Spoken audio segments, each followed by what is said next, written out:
everyone, and welcome to the November 3rd meeting of the Portland City Council. Would you please call the roll? Novick? Here. Fritz? Here.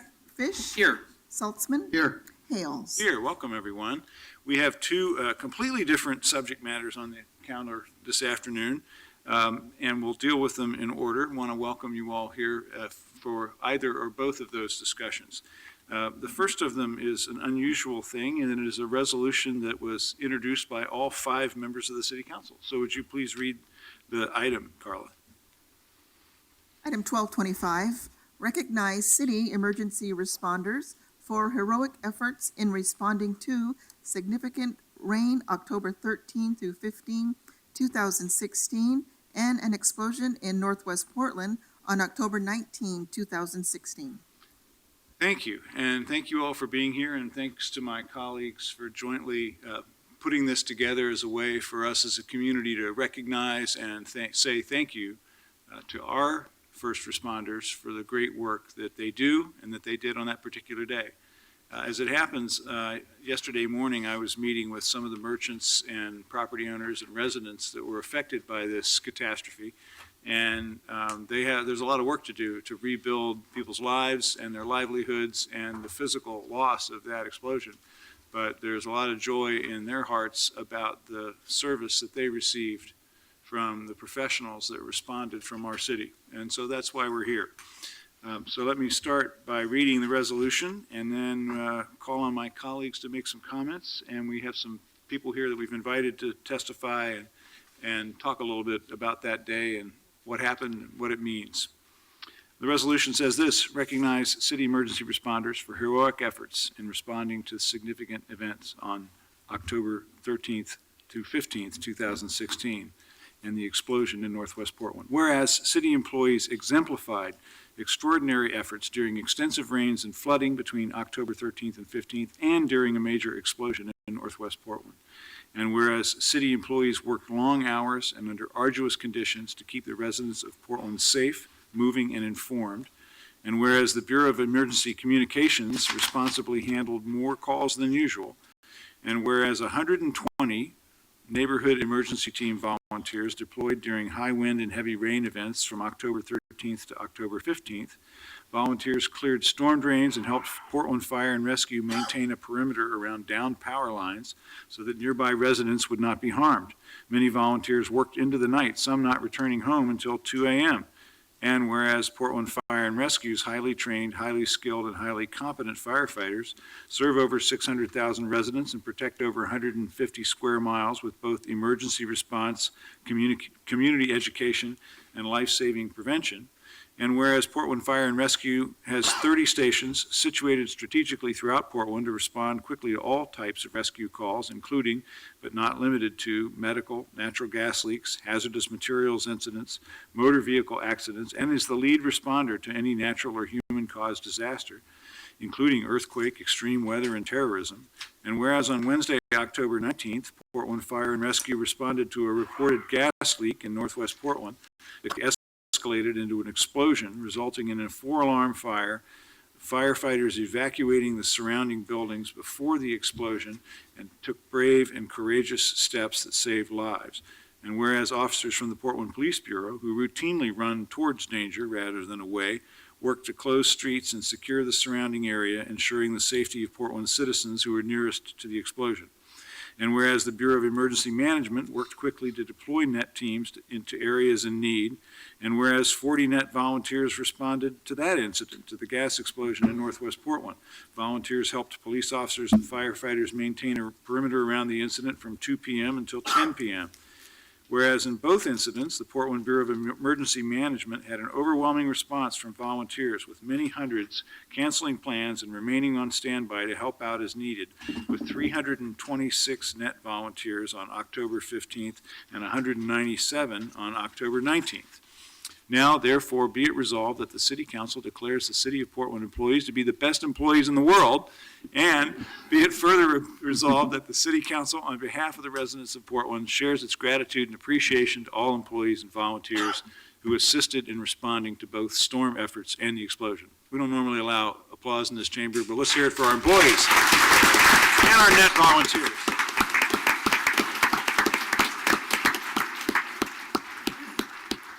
So we're here to celebrate, and I know each of my colleagues does as well, wants to celebrate. Dan, you had to leave a city council meeting because of one of these incidents. Yes, I was sitting in this chair that Wednesday, October 19th. Did I get the date right? We had just started council meeting, and I started getting text messages from Chief Myers about the explosion at Northwest 23rd. It wasn't quite clear exactly what it was then, but what it was clear was 3 firefighters were injured, at least 2 police officers injured, and at least a couple of civilians, at least at the time. So I slowly left the chambers during the middle of our meeting and made it out to the scene. And I just can't tell you, first of all, the devastating impact of that explosion is still in my mind. But what really sticks out to me the most is just the extreme bravery and heroism demonstrated by our police and our firefighters, and later by our net volunteers and the neighbors in that neighborhood who were severely impacted by this. The magnitude of it, I know the mayor came out and saw the impacts as well, is still mind-boggling, and I'm just so grateful, so thankful that nobody was killed. It's really hard to believe, and nobody was seriously injured.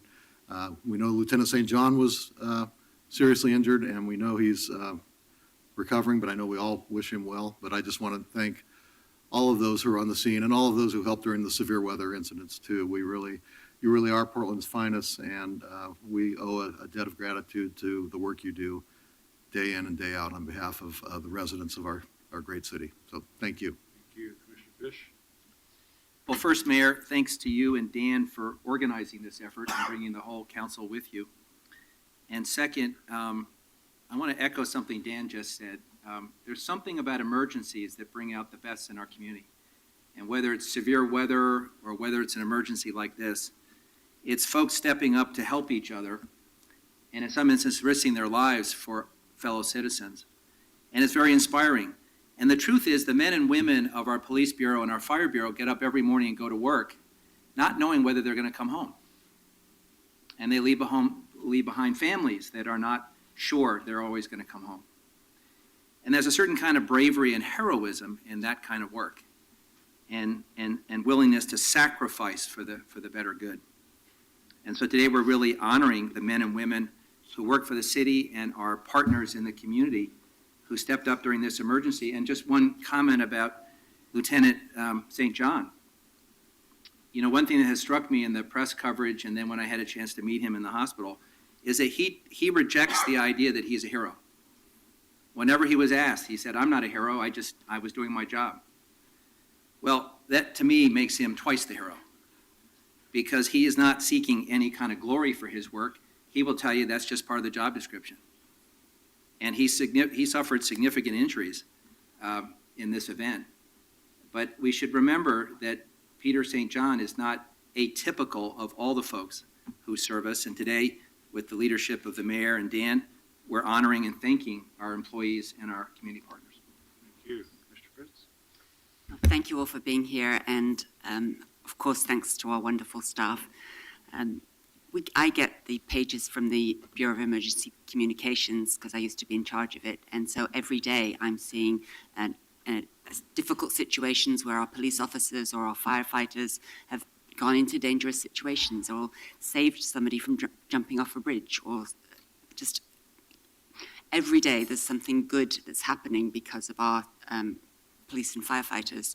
And when we get into the controversies over some of the things that we don't think are quite so good, I think it's really important to remember that every day these public safety officers are there for us and when we most need them. I also want to thank my staff in parks in the urban forestry department, because they were out in that storm as well, working on downed trees and making sure that the transportation system was as free as it could be, and also the staff in the Office of Neighbourhood Involvement, Information and Referral service, which is 823-4000. And by citizens calling that number instead of the 911 centre, we can get more information out and make sure that the priority calls are taken by the 911 centre. So thank you very much to everybody who's here to honour our employees. And this is a special occasion because it was such a highly visible set of events. It's not unusual that our staff are absolutely fantastic. Thank you. Thanks, everyone who's here, city employees, net volunteers, and others who have come simply to honor our city employees and net volunteers. I want to again thank our net volunteers for being on the ground after the gas explosion on October 19th, and also for their efforts during the storm on October 13th through 15th. Net volunteers stepped up for both dramatic emergencies, and we are incredibly grateful to them, and they demonstrated once again they aren't just an added benefit to city staff, they're an integral part of our emergency response system. And I want to thank Jeremy Van Kuren, PBEM's net coordinator, for having such a great net. I want to thank the Bureau of Emergency Communications for their exceptional hard work and professionalism during both incidents. They experienced, dramatically higher call volume during the storm, and then, of course, they're fielding tons of calls and getting responders and callers the resources they need after the gas explosion. It's important to remember that when a big incident like that happens, they're still getting other calls, and so BOEC folks have to work exceptionally hard to keep up with the normal call volume and also deal with major incidents. So thank you very, very much. I really appreciate the level of coordination between net teams, police, BOEC, and the firefighters, all of us working together. And of course, I want to thank the Fire Bureau for saving a lot of lives on October 19th. And thanks for the risks you took to protect the citizens of Portland. We're thinking, of course, of all the injured citizens, police, and Fire Bureau members. And we're so grateful that everyone should be able to recover. And thanks especially to Lieutenant St. John. We know you've got a long road of recovery ahead of you. We all want you to know that you and your family are in our thoughts. Your courage and selflessness is remarkable, and we're lucky to have you. Thank you. Thank you very much. Well, we have a panel of some of our leaders from the city to talk a little bit about these incidents and how our teams of both city employees and volunteers responded. So our Fire Chief, Mike Myers, is here. We have representation from the Police Bureau and BOEC as well. So why don't those three bureaus come up, and then we also have some other folks to call on as well. Mayor, I apologize. I left something out that's really important, Sure. which is that my other bureau is also instrumental in both incidents. Transportation. PBOT folks worked really hard to keep the city moving during the storm. And when the explosion happened, our maintenance operations group was pulled away from regularly scheduled work to really set up street closure signs and other barricades to keep responders safe from motor vehicle traffic. So I don't want to leave them out. Good point. Thank you. Good afternoon. Chief Myers, would you like to start? I certainly can. Good afternoon, Commissioners and Mayor. My name is Mike Myers. I'm the Fire Chief for the City of Portland. We, too, would like to thank our partners at BOEC for the great work they do, not just on these two incidents, but every day. We communicate with them 24 hours a day, and they're certainly part of a team that delivers exceptional care here in the City of Portland. Additionally, we work whenever there's a big incident with the net volunteers and regularly with our partners in the police department and emergency management. So we too want to extend that appreciation. I think it's important when events like this occur that the city in general takes a look at the outcome of what occurred on the 23rd. I've had an opportunity to work in another big city, a couple other cities other than this, and I can't tell you how absolutely impressed I am, not just with the delivery of care and how the Fire Bureau handles emergencies. This is a strong Fire Bureau. They're one of the best I've ever seen. But I think when we see an outcome in the city that is of the nature of the 23rd incident, the explosion, these city bureaus came together and delivered a good product in the end. Not only did we put the fire out, we responded well. There was cleanup efforts that went well. Businesses got open, streets got opened, investigations got done. This is a rare opportunity to really evaluate all the different bureaus in each one of your areas and see how they all coordinated together and worked together. And I just thought it was extremely impressive. Every time I turned around to get information, every time I needed to lean on someone to get something done, there was another bureau director there to help us. And I just think it's important that we recognize and take a moment to recognize that commitment and those breaking down of those silos when when it's time to do that. And I was very appreciative of everybody's cooperation that day. I too agree that when I talk to these firefighters, they don't think they're heroes either.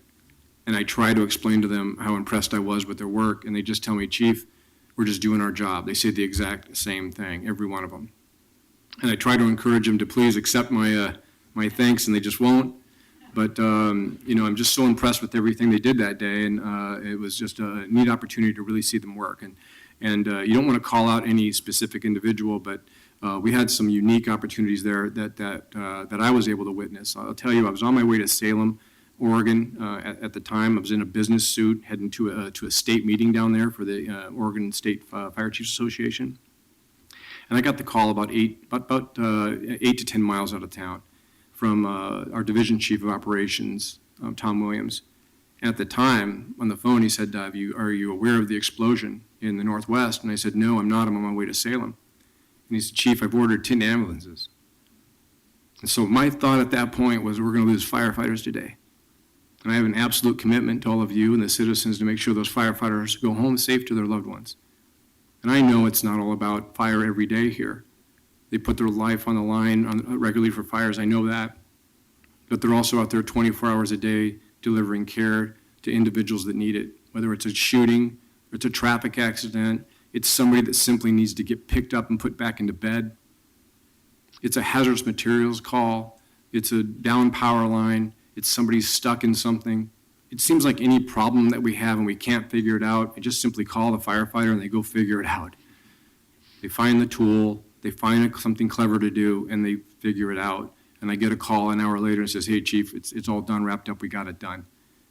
And yes, oftentimes it involves a number of other bureaus to get it done. So thank you for your support. I know it's hard sometimes to be commissioners and try to make sure the city is completely whole everywhere. But as a fire bureau and as the chief of that bureau, I want to tell you thank you for your commitment and your support of this organization. Thank you.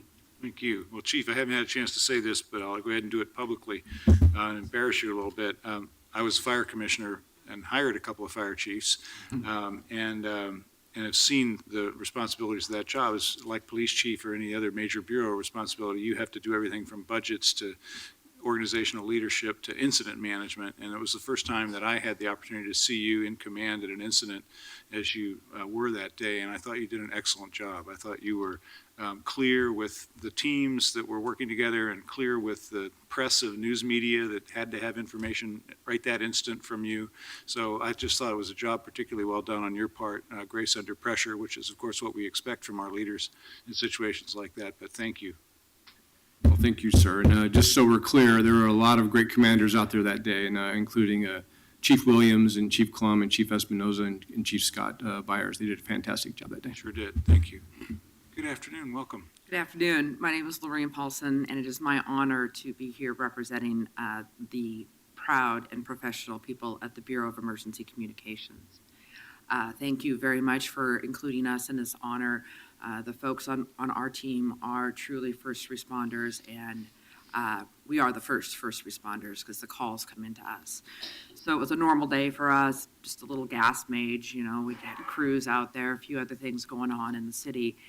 And the dispatcher at fire who heard the Mayday alerted the rest of the team, and they seamlessly morphed into this huge, well-oiled machine. And we had tactical channels going from medical and for command and for incoming, for staging. Police split up, and so we had apparatus, or we had people on two different nets for the police. Our call takers were overwhelmed with people calling from miles away. Was that an explosion?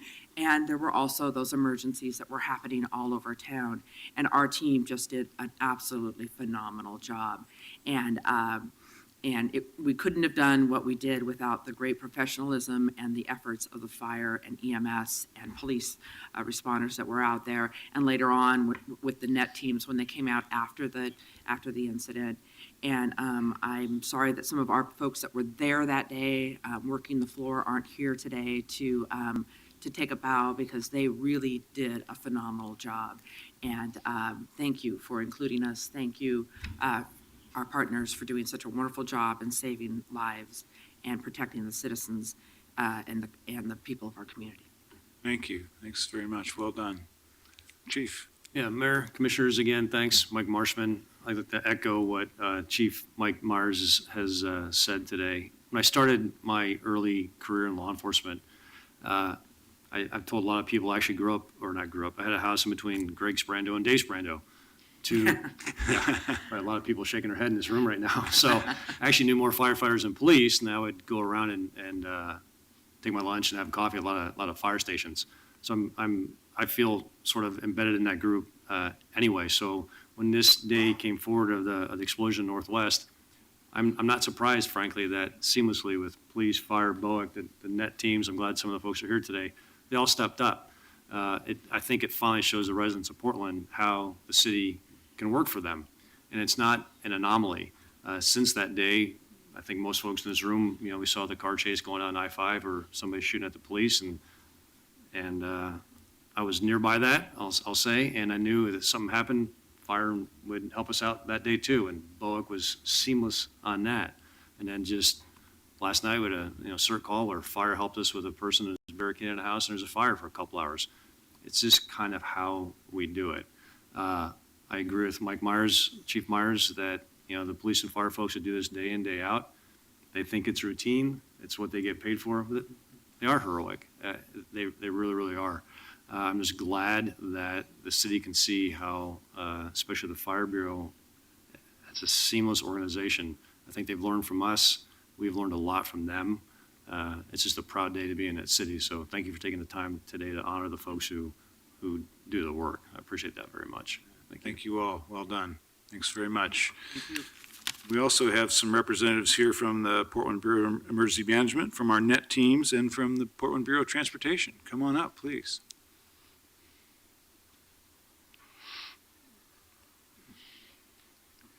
Is Vicki Terrell here? Vicki here? Oh, yes. I understand she has a conflict, so we asked if she could speak first. As a scheduling conflict. Oh, sorry. Well, welcome. Thank you. Actually, I was downtown hosting a party the night of the storm. I was downtown hosting an art event the night of the storm when, during a quick break, I checked my voicemail only to get a message from my guest that she couldn't come to the party because a fire truck was blocking the driveway. So I understand that they had to pound very hard to get her out of the shower and let them know. My neighbor's huge fir tree had fallen onto some power lines in my backyard, which was rather dark, and it borders the park, and actually burned through some of the limbs there. And as you had stated earlier, the firemen needed to move on to other emergencies as well. And I feel extremely grateful that we had a member of the net team come over about 4 o'clock in the afternoon and stay for hours and secured the perimeter, including in the park, so that people wouldn't come near the power lines. And I think it was a very brave event on his part, considering that there were other very large fir trees that were actually leaning. So he was putting his life at risk as well. And I understand that he was very, very courteous and helpful during that time. Because of that, I'm asking a representative from the NET team to come to a meeting where we hope to have about 100 people, where we're organizing a network of neighborhood watches and hope that we can recruit more. I think it's an excellent program. The firemen and the volunteer did it again seamlessly. That word's been used a lot, but it was a very good transition and kept everyone safe. In fact, I think he's here today. Could he stand up?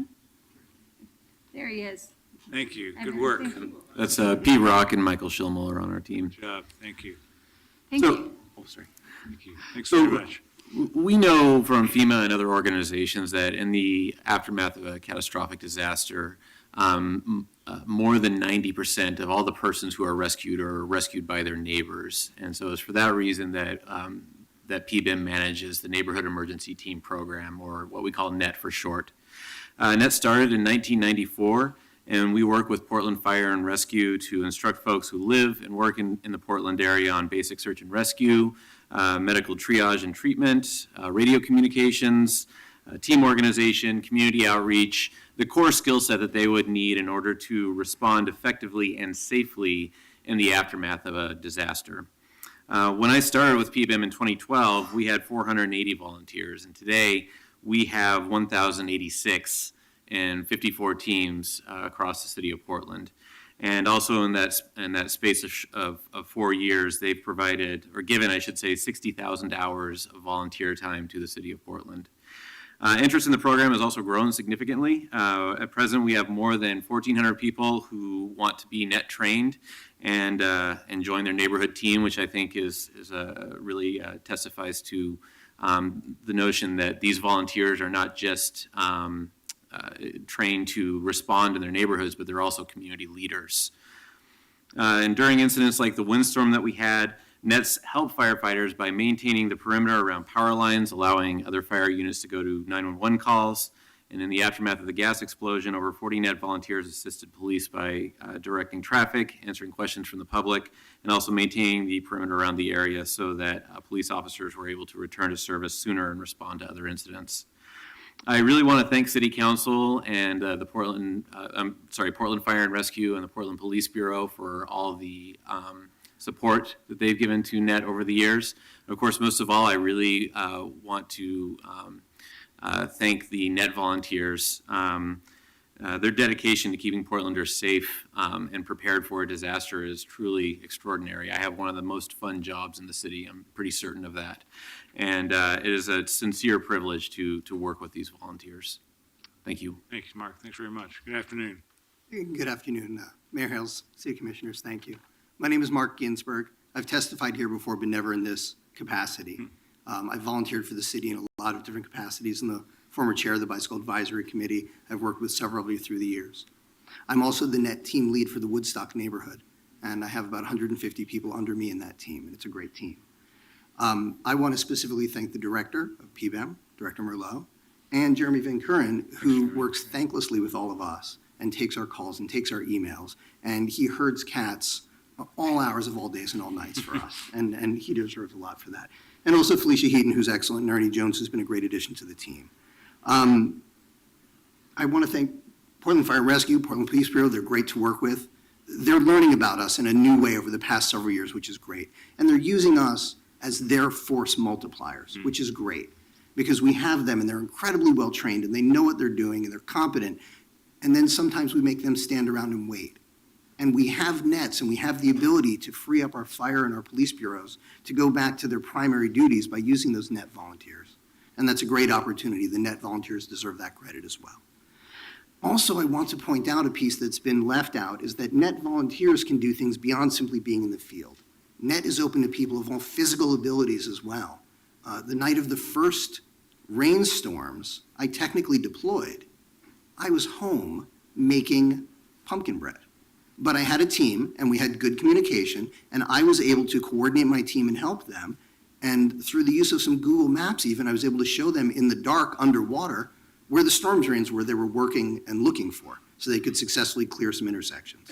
So we need to encourage our fellow neighbors, if they say, I'm too old, I'm too short, I'm too tall, I'm too tired, that NET has a place for all of those people. I'm glad to see NET growing, but we need to remember that it's not just the physical specimens who are exemplar. It's everybody who has those opportunities, regardless of age or ability.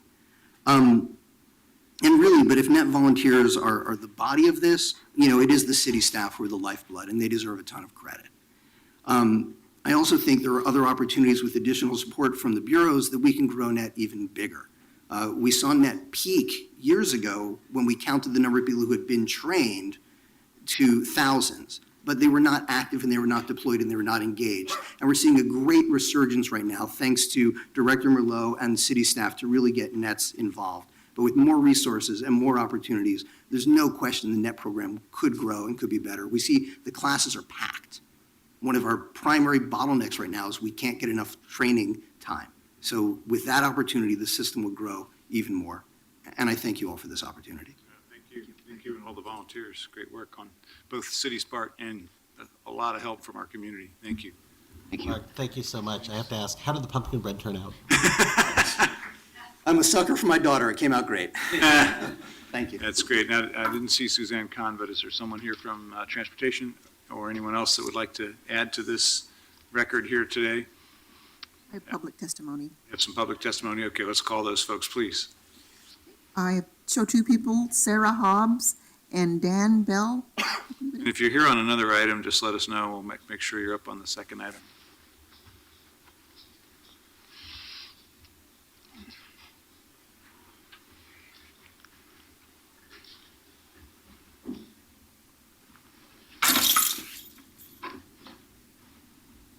Good afternoon. For the record, my name is Sarah Hobbs. I live 6 blocks away from where that gas explosion happened, and even 6 blocks away, the blast concussion was so strong, my apartment literally shook like it would in an earthquake when it hit my building. And after the initial, what the beep just happened, I quickly realized, oh my God, construction workers have hit a gas main. But I thought it was going to be up and down 21st where I live because of the violent shaking in my apartment, and was greatly shocked when I learned that it happened 6 blocks away. I was on Facebook. I was now updating everybody on Facebook all afternoon long. But I came to really greatly appreciate all the efforts of the first responders on that call. I ended up at 5:30 the next morning, walking out as far as I could go. Had a very good discussion with the Central Precinct police officer who was out there blocking the intersection. And we both agreed it was a miracle nobody was killed. And that took the efforts of firefighters and everyone else. So I came to say thank you to you all. And the humility thing is just not with Lieutenant St. John. I went to Station 3 the next morning to say thank you, and they were all saying the same thing. Just grateful you were not hurt. Now, coming from a family full of ear, nose, and throat doctors, I was like, that explosion was so loud. I'm worried about your hearing, and they're reassuring me they're all fine. But I was not going to miss the day because I really wanted to come and personally say thank you to all the first responders on that call. Thank you, Sarah. Thanks very much. Anyone else that signed up? I think it was Dan Bell. Is that, he may be on the wrong list. So. Okay. Anyone else on this item? Yes, so before we take action on this, I know that some of them aren't able to be here either because they're working a shift or because they're still recovering, but for all those professionals and volunteers who responded on those incidents, the storm and the explosion, would you please stand and accept our thanks?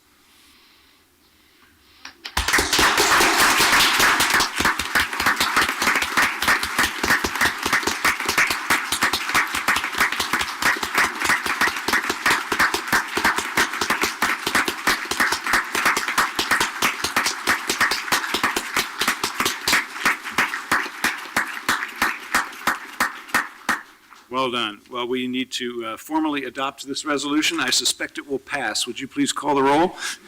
Novick, Aye. Fritz, I want to call out the names of the people who were hurt of city staff. For the firefighters, it was Eric Kent, Peter St. John, and Brett Kimpel. And from the police bureau, it was Chris Culp and Larry McNabb.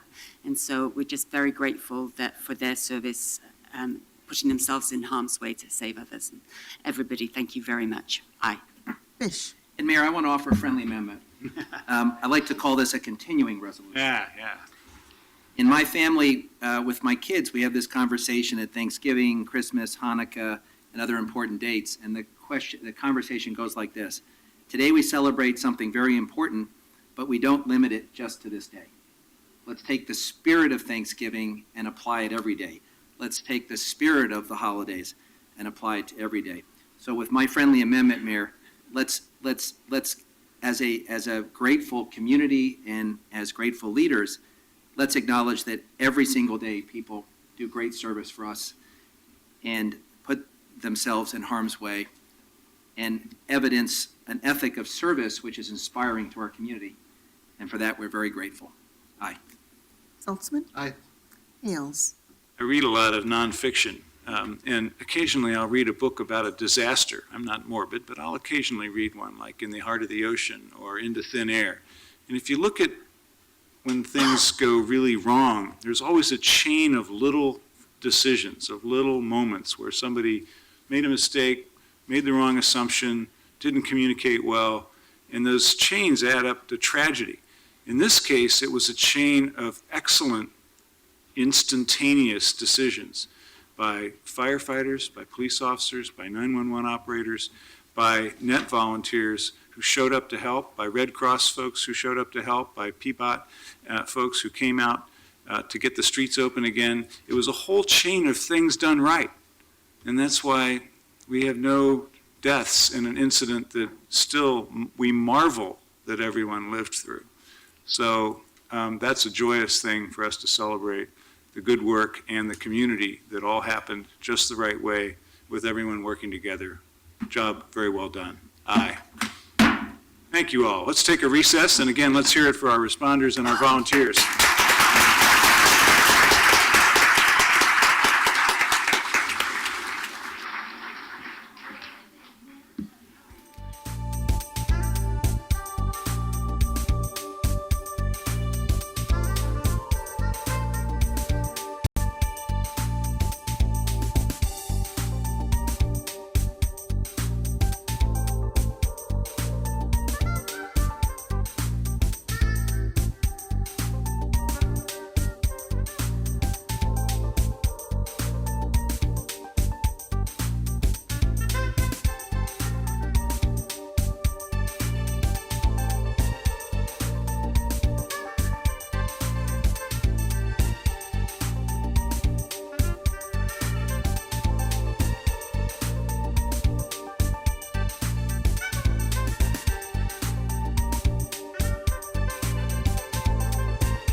Good afternoon, everyone. We'll return to our council meeting. Thanks for Hey, coming. how are you?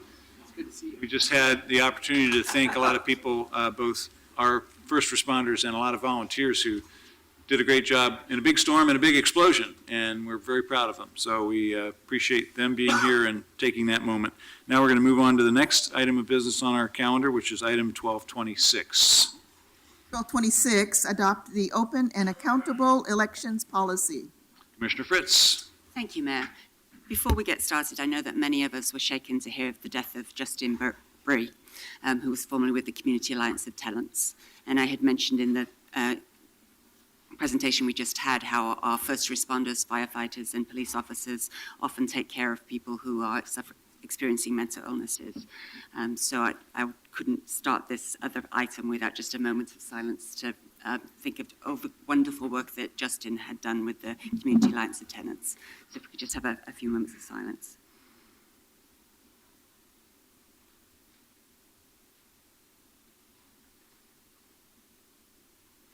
Thank you. So, it's been a long time coming today.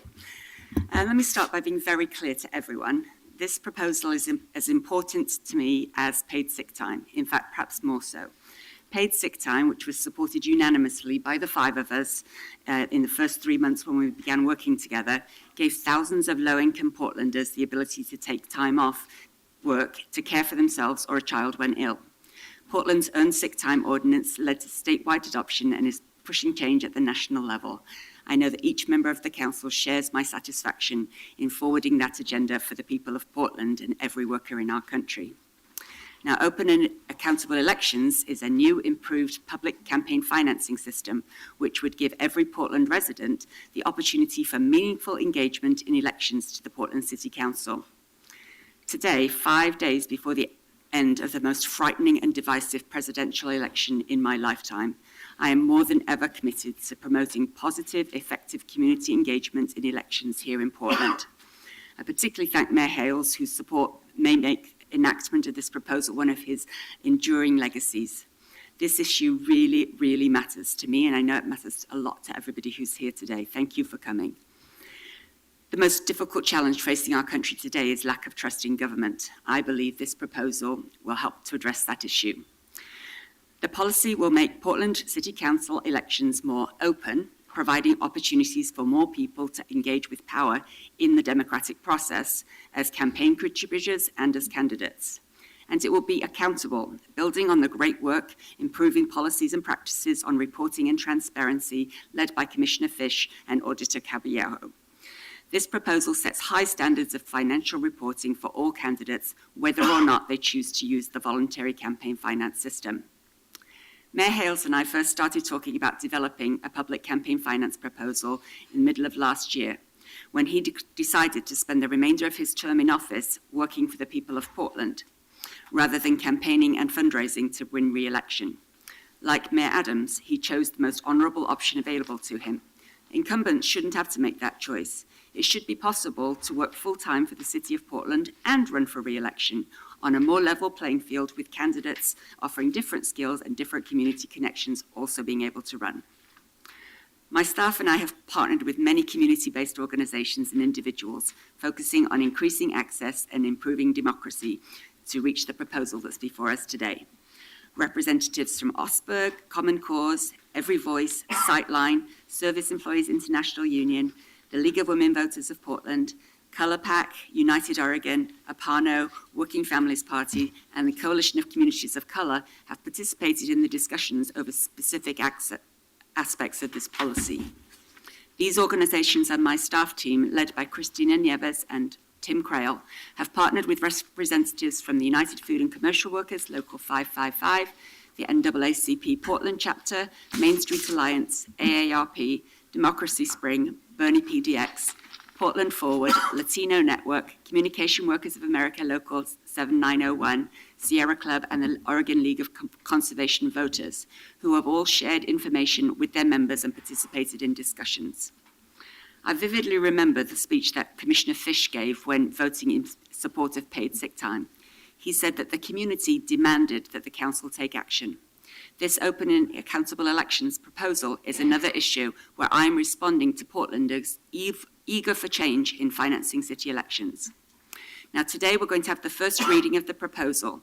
The goal of today's hearing is to explain the proposal, hear from community members, and take questions from council. After the hearing, I will work on amendments to the proposal in response to the suggestions we hear, and then return a revised proposal to council for a first hearing, another opportunity to comment on a revised proposal, just like we did for paid sick time. Already some concerns are known as a result of discussions inside City Hall and in public meetings. One example is that the City Auditor does not want her office to be involved in implementation of the programme. The proposed code language already allows the City to contract out the administration of the programme, but I pledge to define that option more clearly and to remove the auditor from the code language in response to her concerns. Depending on the outcome of the election next week, there may be opportunities to partner in an intergovernmental agreement with other agencies for the administration of the proposed system. Let me be very clear again. Nobody will be forced to participate in this programme, whether as a candidate or as an implementer. This is a voluntary system, and everyone choosing to engage in it, from donors to candidates to administration, will do so only if they want to. The Open and Accountable Elections Small Donation Matching Programme is much different from the previous voter-owned elections grant system adopted by the Council in 2005 and narrowly defeated by voters in 2010 by approximately 1,600 votes out of 210,000, at a time when it was the middle of the recession and the fire bond that would normally pass by 70 or 80% only squeaked through by about the same margin. I read that vote as Portlanders saying, not now and not this system, rather than nothing like this ever again. The proposal I'm asking Council to consider today is based on New York City's proven model, which has been in place since 1988. The voter-owned election system that was formulated under Mayor Potter was a new thing that we thought would be very Portland-centric, and it was indeed, but it had flaws, and I think that was one of the reasons that it was voted down. So we didn't want to start another new program that hasn't been tested. In New York City, it's been very successful. It's increased the range of neighborhoods where candidates engage in fundraising, and also broadened the diversity of candidates seeking and winning election to the New York City Council. The Open and Accountable Elections proposal would create a small donation matching system and adopt new provisions of accountability and transparency for all election campaigns. I'm going to just deal with a few of the comments I've heard in advance so that I can get all this information out. Some Portlanders have questioned why this proposal is not a referral to the voters. The council votes on over $400 million in general fund discretionary dollars every year in the city budget process, which is led by the mayor and guided by the Independent City Budget Office, which was created 4 years ago by code that I initiated. This council does not ask voters to approve every dedication of each $1 million. We don't ask voters to vote on that. We have the responsibility to make those votes ourselves. So we're putting a cap on the proposed fund of 0.2% of the general fund, which is about $1.2 million per year.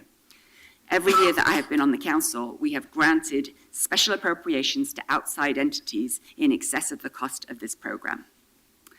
The Charter provides for community recourse when citizens disagree with an action of the council.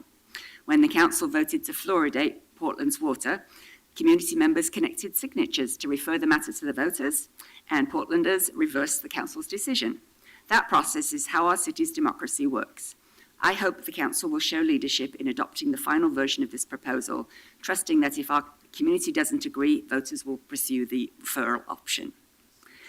Now, some say that this is not the most urgent challenge we're managing compared with funding shelters and permanent affordable housing, building community trust in the police bureau, and other difficult problems. And I agree. And investing in democracy and community engagement is also important.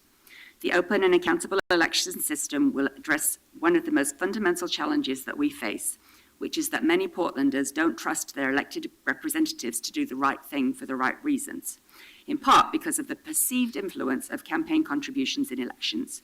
I believe this proposal is essential to restoring trust in government, along with many other things that we will need to work on as well. So as I said, this is the first public hearing. As with the earned sick time, I expect the council and community members will have proposed amendments that we'll need to address. I ask my colleagues on the council to listen to public input before expressing concerns or proposed amendments, because we'll have plenty of time for that before the next hearing. I promise to take the time needed to refine the proposal, which considers all input, both councils and community members, and return for that first reading before the end of the year. Now, we're going to also do a little bit different today. We've got 3 invited speakers who have time constraints. So Oregon Senator Diane Rosenbaum, NAACP Portland President Joanne Hardesty, and United Food and Commercial Workers Local 555 Representative Jeff Anderson are going to speak first. After the speakers, Christina Nieves will run through a presentation of the proposal, and I think we've given you the kind of the run of show for council so that you'll kind of know what to expect. And we do appreciate everybody's patience as we get the information out. Thank you so much for taking the time to come to see us today. Good afternoon. Good afternoon. Thank you very much, Mayor Hales, Commissioner Fritz, and Commissioners Novick, Saltzman, and Fish. It is great to see you, and it was a real pleasure to be able to see the honoring of our first responders. I cannot believe that we were so fortunate to have their work and such good luck that we had no loss of life. Today I'm here, my name is Diane Rosenbaum, I am a state senator, as I was introduced, but I'm also a member of a legislatively created task force on campaign finance reform that was convened by our Secretary of State, Gene Atkins, that's been meeting for over a year. I also chair the Senate Rules Committee that deals with all the elections, issues, and proposals in the state legislature. And I am here and pleased to kick off this hearing in support of the open and accountable elections proposal that Commissioner Fritz has brought forward. I thought in my testimony I would try to put this in a little larger context of why I think we have a problem that needs to be addressed, and then why I think this specific proposal is a great step that you can take and we as a city can take in addressing it. As has already been said, we do have a huge problem in terms of credibility and lack of trust in government. And I just want to say at the outset that I am somebody who has raised large amounts of money in my 18 years in elected office. I've been the Senate Majority Leader, so a big part of my job has been raising what I consider fairly obscene amounts of money to get people elected. I probably have called all of you at one time or another and asked you for money. So it's not that I think that money is inherently something that equates to corruption, or that, for me personally, I have ever felt that I've compromised my integrity any more than I think you good people have compromised yours by virtue of living with a system that I think is very broken. But having said that, we are living in a time with an election where people really do believe, a lot of people in Portland, in Oregon, and around the country, that the system is rigged, that it's rigged against them, that they don't have the same voice that wealthy people and corporations have in our system. And frankly, although you could say a lot of things about it, I think in Oregon we have a particularly broken system of the way we fund campaigns and encourage people to run for office. So, for example, we are one of only 6 states in the United States that has no limits on campaign contributions. And it's not that we figured something out that's so great that other states haven't. It's because we have a very hefty free speech proposal in our Constitution, and our Supreme Court at the state level has said that we can't have limits unless we amend the state constitution. And that's something that needs to happen, but we can't use that tool in the toolkit that other states have. And so the task force that I referred to earlier has been looking at a range of options for over a year of things that would make our system better. But because of this lack of any limits whatsoever, we have some of the most expensive campaigns for office in the entire country. So for instance, 2 years ago in 2014, I think the total amount spent on state legislative races was in excess of $29 million. And so per capita, that put us ahead of states like Texas and California I think almost every other state in the country, we spend more per voter for people to get elected. And I don't have the figures for running at your level, but I would assume that it may be similar. So what can we do about this problem? Because I think it is indeed a problem. It is a perception that people have that people who give the money speak with a louder voice than the average citizen can possibly bring. And whether or not that's true in every instance, I think it is a problem because it means that we're not only not addressing that credibility, but we're making it more difficult and putting up barriers for people who would like to run for office or even for ourselves. Because which of us really enjoys dialing for dollars during election time and spending half of our time doing that as opposed to the work that we're elected to do, whether it's solving affordable housing or transportation or any of the true challenges that we all ran for office to be able to address. And I do agree with Commissioner Fritz that looking at the analogy of paid sick days is the right place to look, that we may be able to do something here in Portland that could become a model for the entire state of Oregon. So just getting down to brass tacks, this proposal, I think, is a very good place to start. In fact, the Task Force on Campaign Finance Reform has a subcommittee that is looking at public funding as one model that would be legal under the existing constitutional interpretations of our state constitution, something we could enact right away at a state level or a local level. We have a subcommittee that has set out some parameters for what we think such a system should look like, and we'll be meeting in our final meeting in December and voting to adopt a recommendation that may include this proposal. So I think it's a great place to start to have a voluntary system that allows people who are serious candidates to be able to collect small donations and then qualify for a viable amount of public funding to allow them to run for office. No one knows if this is going to reshape the face of government in Portland. I would love to see City Council. You all look great today, but I would love to see another woman on the City Council someday. I think Amanda probably would enjoy that too. I would love to see people of color elected in greater numbers in the state legislature and on the City Council. And I think that may be a consequence of adopting the system. And that's why, as you've heard, a coalition of 31 organizations have come together to support this specific proposal, because the time is right. Portland is the right place, I think, to be taking this up. I am hopeful that Portland can adopt this system and that this can become a model for the state of Oregon to do something. It isn't a magic bullet that's going to solve every problem. I still believe we need to amend the state constitution.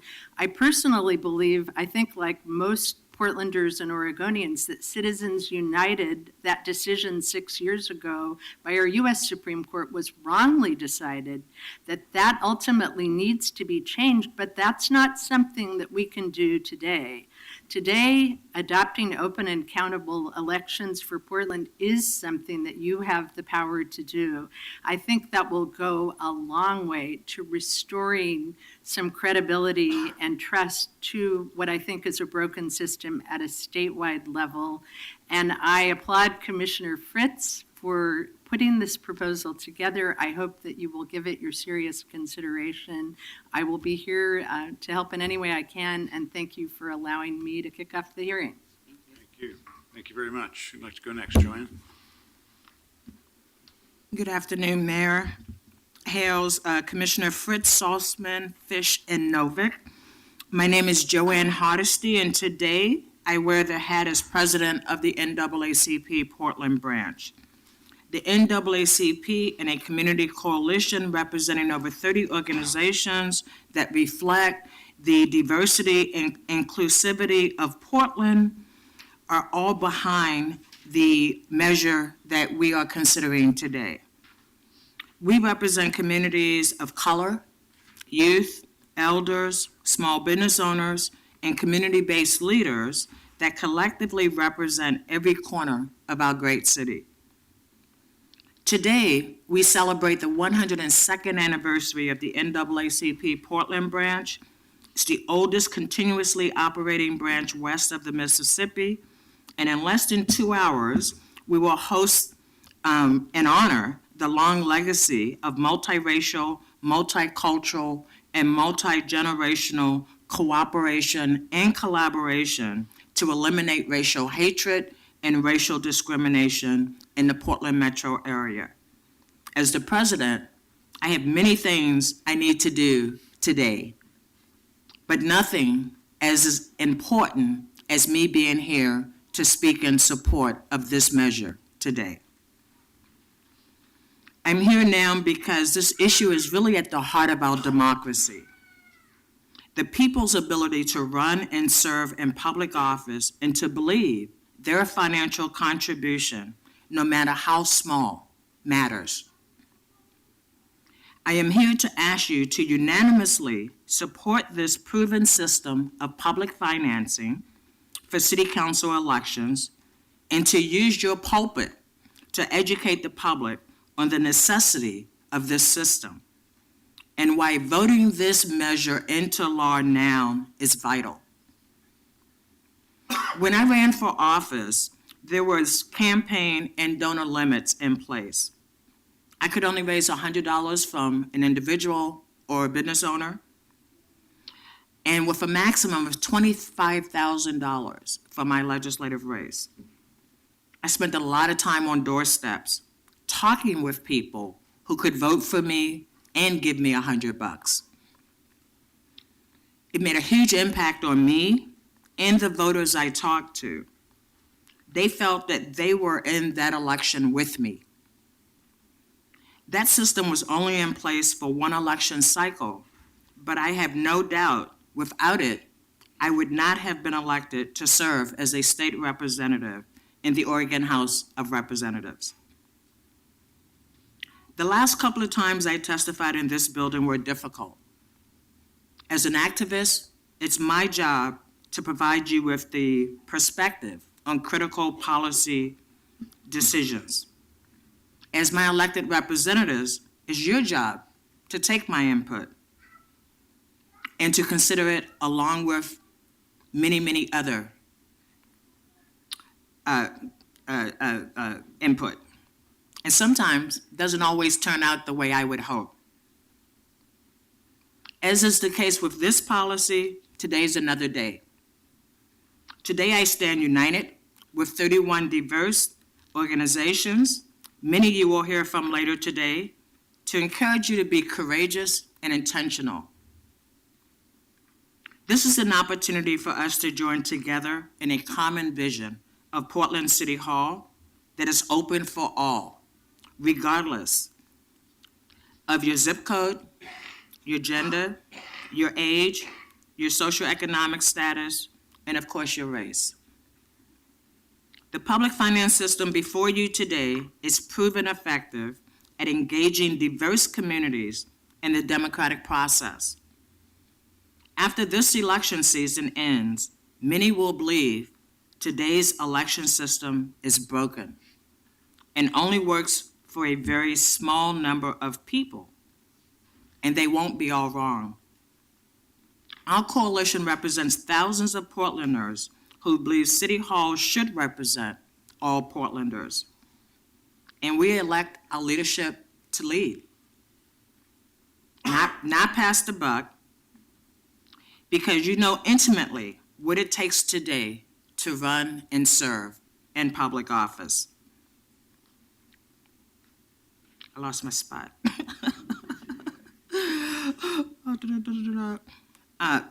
You know the barriers others face. Mayor Hales stated he decided to spend this year being mayor rather than running for mayor when asked why he wasn't running for re-election. That statement stayed with me. Ironically, only 2 African Americans and 6 women have ever served on the Portland City Council. Your vote can move us towards that vision of a city council that reflects all the riches of Portland and all the riches Portland has to offer, and an opportunity for regular folks to believe that they also have a role in our democracy. Thank you for listening. And if you're done around 4:30 or so, we got a party happening at Portland Prime. Love to see you there. Thank you very much. Thank you. We'll try to make it. Thank you. Jeff, welcome. Thank you, Commissioners, Mayor. Thanks, Commissioner Fritz, for the leadership on bringing this issue forward. My name is Jeff Anderson. I'm Secretary Treasurer of United Food and Commercial Workers Local 555. In additional reference, I'm the President of the Northwest Oregon Labor Council, and I'm co-chair, if I'm remiss if I don't say, I'm the state co-chair of the Oregon Working Families Party. UFCW Local 555 represents 24,000 members who work in retail, healthcare, and manufacturing. Our union is supportive of this proposal because we see firsthand how the influence of big money plays between those at the top and those at the bottom. Large amounts of money is ruining our democratic experience in this country. Unlimited and unbridled flow of money has created an unlevel playing field. The middle class has been squeezed by policies favoring the wealth in this country. When a wealthy corporation can call the Oregon legislature into session for a special tax deal, you know we have an influence problem. Phil Knight's recent contribution of $380,000 to some Oregon legislative candidates dwarfs the largest private sector union in Oregon. This is a timely case study why we need reforms. The cost shift to the little guy affects my members and their families by reducing much-needed resources to pay for education, healthcare, and job training, and much more. I find it incredible that thousands of my members can pool their dollars together only to have that amount be diminished or offset by a single large donor. They say all politics is local. That's why we start at home here in Portland. The Open and Accountability Elections Reform takes a much-needed step in equalizing the playing field. Placing dollar limits while matching small donor dollars will bring a voice to the community that feels shut out, and I believe will ensure working families of Portland will have a voice. So on behalf of the United Food and Commercial Workers, Local 555, we ask that you support this measure as it goes through whatever iterations that it's needed to make it a fine product. But put Oregon on the map, put Portland on the map, and let's be the leaders in election reform. Thank you. Thank you very much. Commissioner Fritz, can I pose one question? Because we're going to lose Jeff. Jeff, there's, Commissioner Fritz has said we're going to discuss amendments at another hearing. And I'm actually glad she did, because Joanne, you are often the voice of reason on this one. When we have these hearings, we dump a lot of amendments out. People don't know what the amendments are. We spend the first 2 hours arguing about the amendments as people are waiting to testify. So I applaud Amanda for putting that over to a hearing so we get a chance to hear from everyone today. There is a significant impact on the labor movement in this current draft. And as I read it, it says that union PAC money for participating candidates is not allowed. So that's clear. The match is available to every union member. So a union member that makes a $50 contribution can have it matched, so it becomes a $300 contribution. Has to be their money. It can't be a pass-through. There is a cap on in-kind contributions to a participating candidate of $20,000. And I'm guessing, because I've been on the ballot a few times, that I'm guessing that's the kind of stuff that labor does, like sending out a brochure or something where you put a value on it, but it's capped at $20,000. I think that's pretty clear. And then there is an exemption for so-called independent expenditures. So between today and our next hearing date, would you make sure that the definitions of in-kind and independent expenditures are clear and that they reflect the real world of labor movement activities at election time, which includes telephoning members to say get out and vote, alerting members as to who's been endorsed by the union, and other activities which could either become in-kind or independent, depending on the definitions.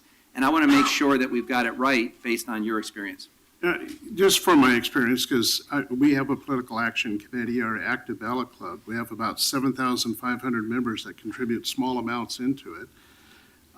That's a federal PAC that I would assume would be excluded from this, but Oregon is a soft money state, and that's where there's this unlimited. So what's interesting is that it doesn't read that I couldn't use general fund dollars of my members if they approve it through the executive board. That's one. So it probably does need to have some clarity, but I would say that. Commissioner, if I might just interrupt, I think some of these questions will be answered, so maybe it's a good segue to get Christine to do the presentation. Because we're going to lose him, I just want to say that because you deal with this at election time, the difference between an in-kind and an independent.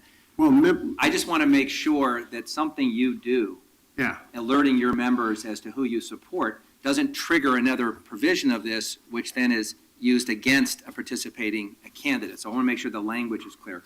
right, and I would also. You can send us an email on that one. But I think it's just, if I could, I want to say it's really important. Unions communicating with their members will not be excluded by this provision. Yeah. I mean, there are certain things that are preempted in democracy of unions talking to their own members would have no impact under this ordinance. Thank you.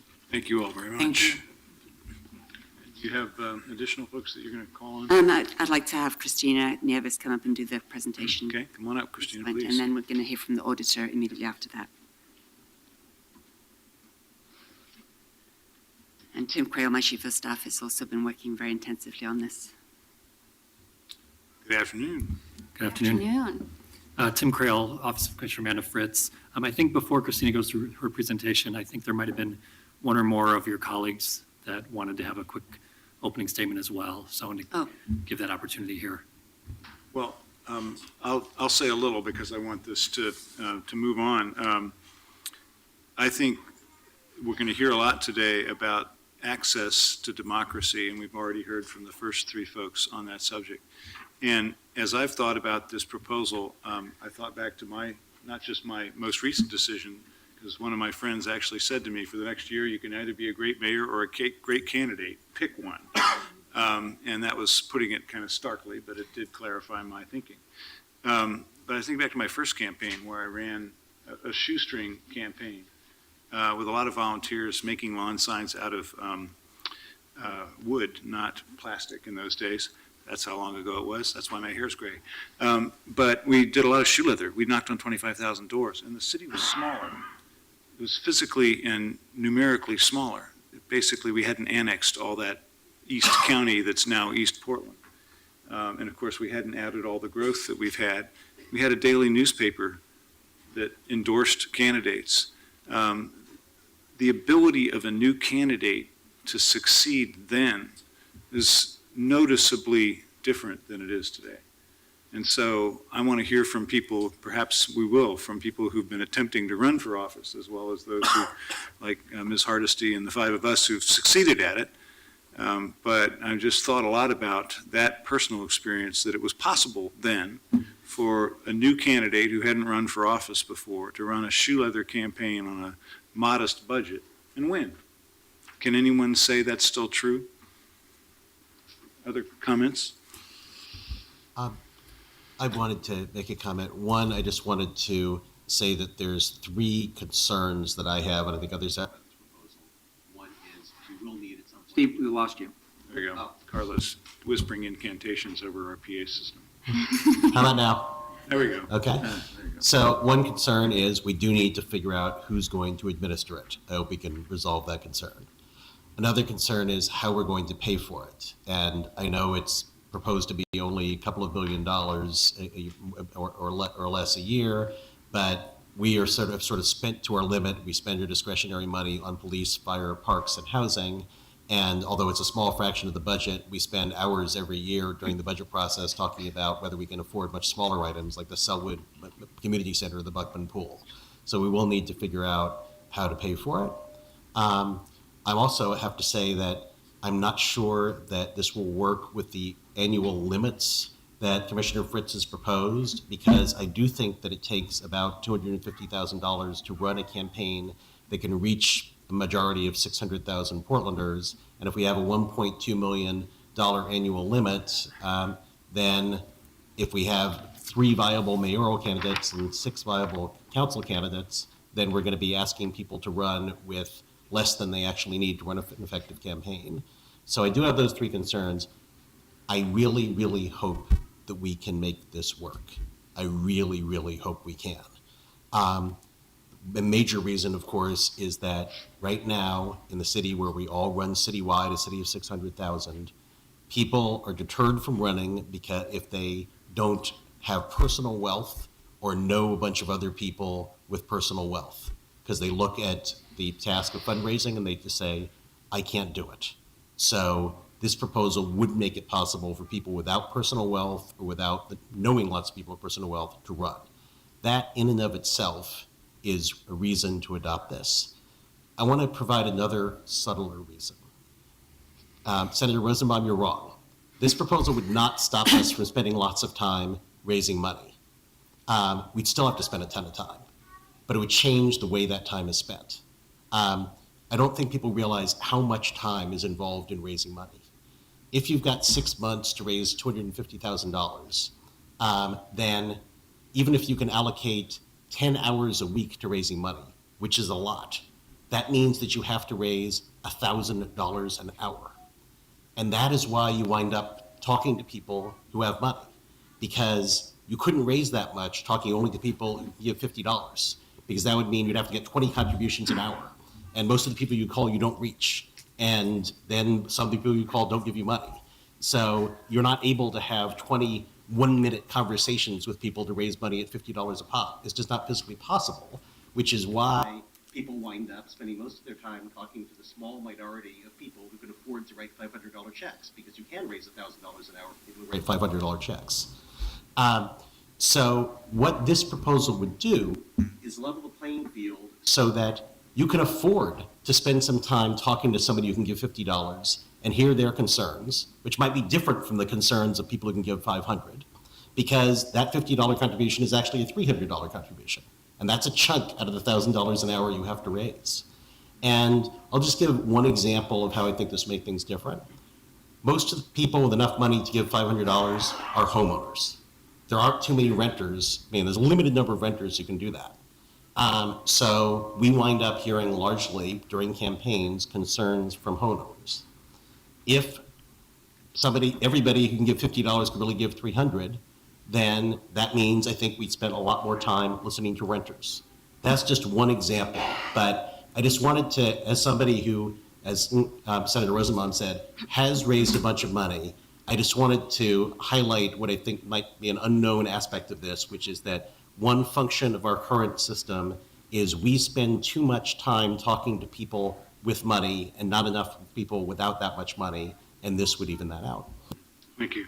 Other comments at this point? Mayor, I have a lot of questions, but we're at risk here, I think, of All not right, getting to the public. let's move on, please.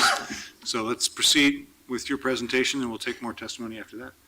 Thank you, Mayor and Commissioners. My name is Christina Nieves. I work in the office of Commissioner Amanda Fritz. And I want to start my presentation with just reiterating a couple of points that have already been said. Answering the question why. Why do we need this election reform? Why do we need open and accountable elections? Through creating this policy, we saw 2 glaring issues. Number 1, there is a clear imbalance, an imbalance that exists in elections, an imbalance in access, and an imbalance in opportunity. We also hear, as Commissioner Fritz said, this mistrust in the election process and this mistrust in government. And as stated in the ordinance findings, the Pew Research Center came out with a poll that said about 19% of people in the United States say they trust the government. That's a really broad statement, so let's get more specific. 84% of people polled in the United States say they believe money plays too big of a role in campaign. So we have this issue of trust and then this issue of the role of money in campaigns. And we know that money certainly plays a role in campaigns. This graphic brought to you by the Sightline Institute shows that it costs about $1 billion to run for U.S. president, and that cost has greatly increased over the years. Here in Portland, it can cost over $1 million to become Portland mayor. That cost has greatly increased over the years. So I think we can all agree that it does take a substantial amount of money to run a successful campaign. Candidates must fundraise, they must raise and spend hundreds of thousands of dollars or even over $1 million. The impact of this is that otherwise viable candidates, candidates without political connections, without financial connections, or who aren't independently wealthy, are not able to participate. They are essentially selected out of being able to participate in this process. But what we do see is a small group of financially well-off, of wealthy individuals who are able to engage in the system. This graphic brought to you by Osberg and Sightline shows that in 2012, just 600 donors, only 600 donors in the entire city of Portland, accounted for 60% of total donations given during an election. So again, you see a small group of wealthy individuals who are able to fund these campaigns are doing just that. And candidates must then, of course, engage with the small group of wealthy individuals in order to, as Commissioner Novick said, fund their campaign. But for the average individual, somebody who isn't able to make a big donation or write a check to a candidate, the optics issue exists. They may feel that they see the small group of wealthy individuals, and sometimes it's the same individuals, consistently helping people get into positions of power. And that optics issue causes a negative impact on the overall trust in the process. So how do we solve this issue? We propose, through open and accountable elections, adopting a small donor matching program.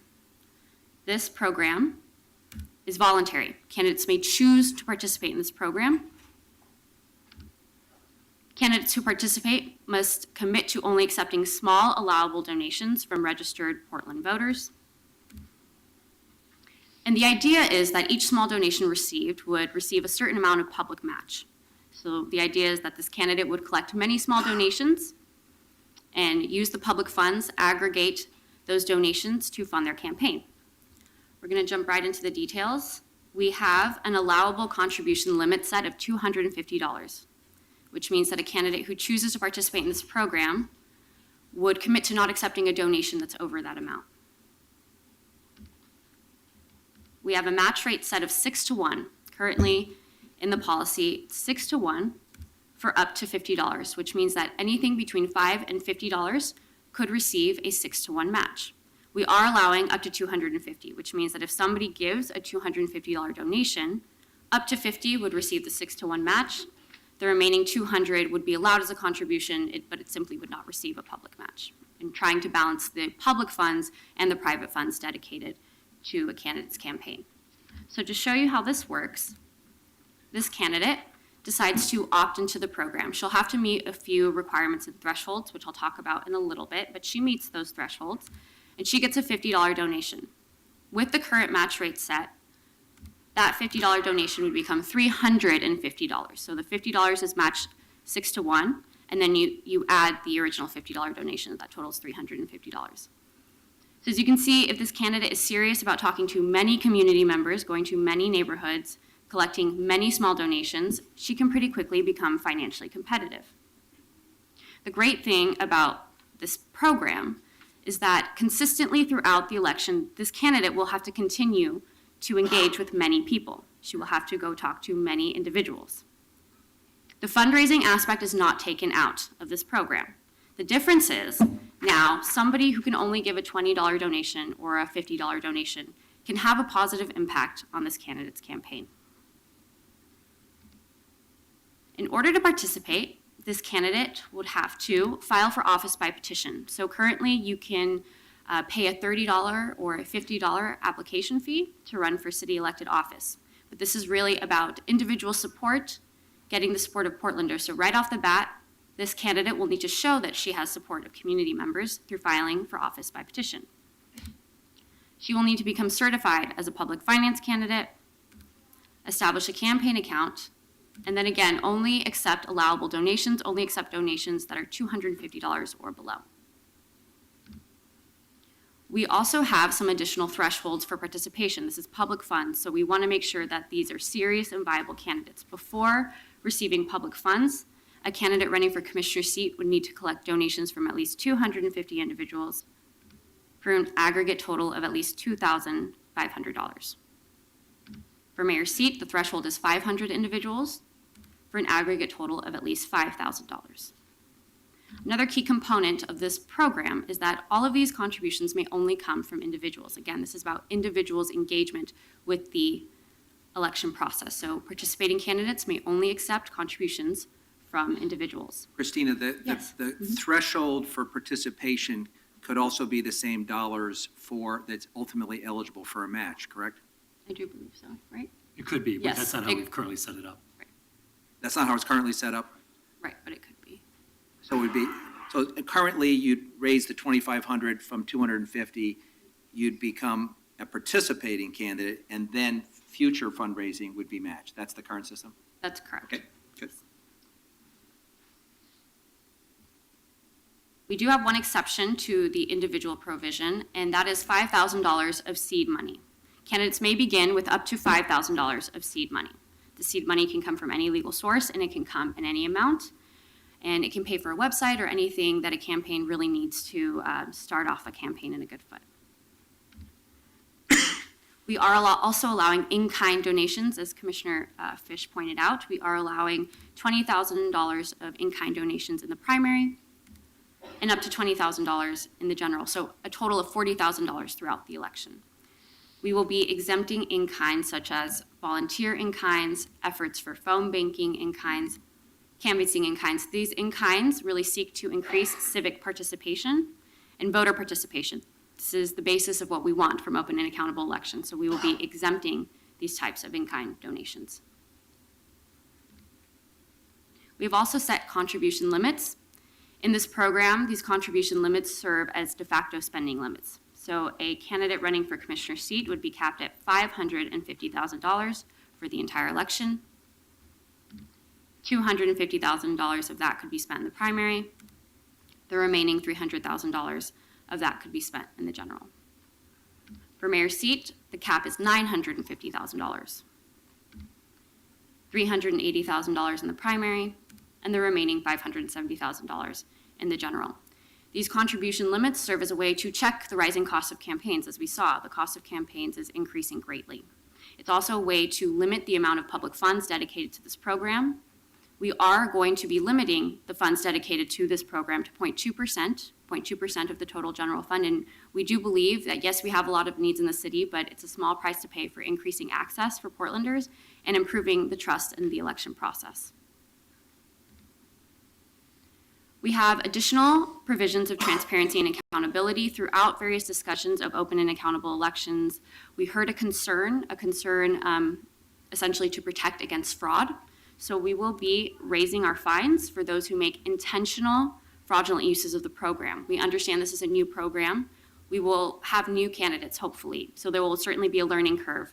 We don't want to impose these high fines on those making honest mistakes, but for those who make intentional fraudulent uses of the program, they will be facing hefty fines. There will be strict limits on the allowed uses of public funds, no wining and dining with public funds, and no lavish travel expenses. Again, we want to make sure that we're protecting our public funds and using them in an appropriate manner. Let me also add, I think I read, and Tim pointed me to this, that it also, there's a prohibition on hiring family members That's during correct. the campaign. So That is you correct. can't take the money and essentially build a home office business with public money either. That is correct. Candidates will also be prohibited from going into debt or self-financing their campaigns. Candidates who participate in this program must use the program appropriately, and that is by engaging with a broad group of donors, talking to many people, and being held accountable to many people. What do you mean by not going into debt? So they couldn't take out a loan. Yeah. We will also be increasing our reporting requirements. We want to be able to quickly track what is being reported and what actually occurred. So we will be increasing our reporting requirements under this program. I believe most of the concerns around reporting has already been taken care of. Commissioner Fish did pass a lobbyist reporting policy earlier this year. Providing oversight to this will be an open and accountable elections commission. This commission will consist of members in the community interested in community organizing, interested in campaign finance, or who have experience with campaigns and funding campaigns. So we hope this will be a holistic set of folks to provide expertise and do things like safeguarding our public dollars, making sure that we're keeping in line with best practices to protect against fraud. They will be making recommendations through assessments of audit reports and speaking with candidates who go through this program. They will be able to assess whether or not changes need to be made, changes to matching ratios, changes to contribution limits, or other aspects of the program. Essentially, they will be in charge of overall program improvement. We know that systems that are able to have frequent assessments and change when necessary, these programs have a higher chance of success. Programs that remain stagnant and that are not able to change, these programs meet serious challenges. So we hope that the Open and Accountable Elections Commission will be able to provide the program the ability to have longevity and be something the City of Portland can be proud of. As Commissioner Fritz said, we base this off of New York City's model. New York City's model is proven. It's been in place for almost 30 years, and other local municipalities are thinking about adopting similar programs. And just to show you what an impact these programs can have, this is a map of New York City during an election without a small donor financing program. And the colored areas in red, pink, and blue show small donation areas, areas where people were able to give small donations. And this is during an election with a small donor matching program. Candidates are now going to 90% of neighborhoods, talking to people from 90% of neighborhoods, rather than just going to the wealthiest areas. That is the impact. Candidates are going to more places and talking to more people. That really should be what campaigning is all about. As we assessed various versions of small donor matching programs, we saw consistencies across the board. Number one, we saw the empowerment of small donors, people who are only able to give a $20 donation or a $30 donation. Candidates are now going to their neighborhoods. They're talking to their neighbors. We see a reduction in big donations, a reduced need for big donations. We also see the empowerment of our candidates. Candidates no longer have to worry about the optics issue if they commit to this program. Candidates now have a different way of running. They can spend time talking to people who can only give small donations. And finally, we are removing some barriers for new candidates, candidates who perhaps aren't independently wealthy, who aren't politically connected, or who aren't financially connected. We are allowing these candidates an opportunity to participate in the election system. We also see that candidates have the ability to be competitive. New York City has a very high participation rate for candidates in this program. And finally, we see that our public dollars are used wisely. As Commissioner Fritz said, we have a lot of needs here in the city. When we adopt open and accountable elections, we are making a statement. As Portland, we prioritize true democracy. We're making a statement that above all else, every voice and every Portlander has the equal right to be heard during the election process. So I will conclude my presentation and hand it off for clarifying questions. Before we take any questions, I did want to clarify my answer to Commissioner Fish. You asked about the original 250 donors, $2,500. Yeah. To the extent that those are under $50, they would be matched. The question I thought I was answering was they can come in any amounts. Somebody could give $250 and you could get to that $2,500 total as long as you also had the 250 donors. So it's a combination of donations of any size, but for those that are below $50, those would be matched. Commissioner Fritz, can I ask you something? Sure. In the run of show, we have a bunch of panels to follow and some other things and then questions. As you know, I have an excused absence at 5, so I won't be for that. And I want to be guided by your preference. I could ask 6 questions for which I would not seek an answer, but to put them out there that would also give people testifying an opportunity to address them if they think they're relevant. Or I can wait for the second hearing. Or you could get them to me, immediately afterwards. Yeah. So what's? I mean, I you have a lot, and we're going till 6. So what's your preference? I'd prefer to hear from as many people as we can today. Thank you. So what are the estimated administrative costs of this program? And is that counted under the 0.2% of the general fund? Yes, we have envisioned that it would count within the 1.2 cap. We don't have a firm number because we don't yet know who's going to administer it.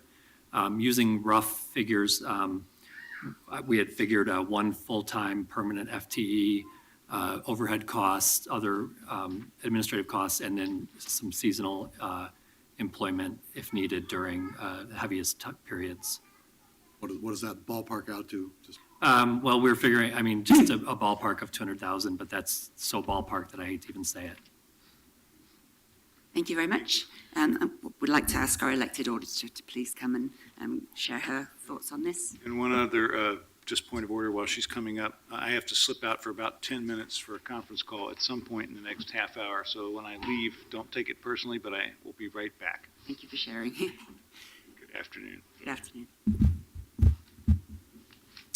Good afternoon, Mayor and Commissioners. I would also like to introduce former Auditor Gary Blackmer for the record. I know you all know him. I am Mary Hall Caballero, Portland City Auditor. That's also for the record. Thank you for the opportunity to speak on this item. I will start by saying I support the goals of having more competitive elections and more inclusive campaigns. I know that this issue has been a priority for Commissioner Fritz, and I respect the advocate community for its dedication in putting together a proposal that levels the playing field. I also appreciate Commissioner Fritz's acknowledgement that there is no intent to place the program in my office in light of my objections, but I do want to take this opportunity to explain my position. I understand why the auditor's office may seem like the natural home for this program, but unfortunately, my office does not have the capacity to take it. I do not have a management structure in place that could absorb additional programs and do them justice. My staff's time and resources are already spoken for among performance audits, police oversight, and the various other accountability and transparency functions. I could not devote the proper resources to the proposed program without shortchanging my existing responsibilities. I also have concerns about the program's design. The aggressive timetable and insufficient funding make it unlikely that the proposed program could be successfully implemented. The proposal envisions being fully operational by July the 1st, with the collection of seed money and receipt of in-kind donations as early as the end of this month. Yet, as the Budget Office notes in its fiscal impact analysis, there is no funding for this program in the current year. The proposal also does not provide the necessary funding to fulfill the management, legal, investigative, and administrative needs of the program in the out years. There also are a couple of things in the proposal that are problematic for my office, no matter who ultimately is responsible for the program. It sends disputes to the hearings office for resolution, which presents a conflict of interest because it is in the auditor's office. The second issue is that it potentially duplicates work done by the Secretary of State's office by requiring voluminous documents to also be filed with the elections officer in my office, which unnecessarily adds to her workload. You may recall that the city's first attempt at publicly financed campaigns, which was a joint effort by Commissioner Eric Sten and Auditor Blackmer, was undermined by fraud and ended when the electorate voted to discontinue the program. For these reasons alone, the city has no room for error in a successor program. It must be tightly managed and closely monitored. Notwithstanding the stated intent to place the program elsewhere, I think it's important to make clear why council needs my consent before it could assign the program to my office. For those who are not familiar, the auditor's charter mandated duties include performance of audits, maintenance of official records, provision of official certifications, and supervision of city elections. Each of these charter mandated duties take their meanings from corresponding sections of charter. According to charter, council may only assign other duties if the auditor consents. Programs within my office by consent include independent police review, the ombudsman, and the hearings office. The supervision of city elections is a confined mandate. It is described in Chapter 3 of the charter. Chapter 3 lays out the nomination procedure for elective offices, the terms for holding office, and the timing of primary and general elections. In essence, the indispensable elements of city elections. Charter does not contemplate the supervision of elections as involving campaign financing or other discretionary programs related to elections. My reading of charter is consistent with how the Oregon Supreme Court treated analogous language in the state constitution.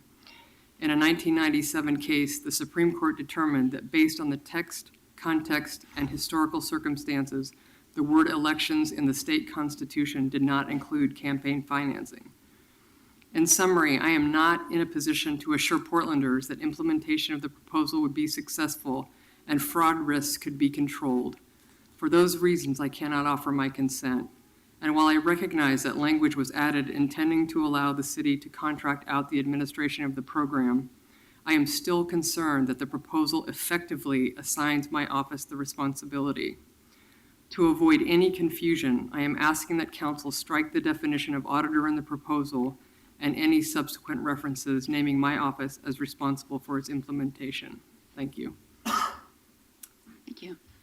Mr. Mayor, members of the council, Gary Blackmer, former city auditor, 1405 Southeast Martins, Portland, Oregon, retired now. And I want to start by saying that I've probably spent thousands of hours trying to work on, clean money, public campaign financing, and I strongly support anything we can do to keep money from distorting our elections process. So I don't want to in any way discourage you from going forward with this, but the big concern I have is exactly what Auditor Hulk Caballero raised, which was that it's a program that exceeds her capacity to do well, given all the other workload that she has.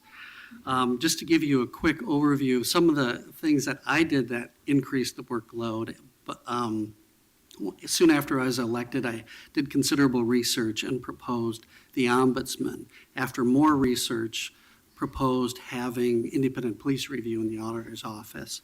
Those added considerably to our responsibilities.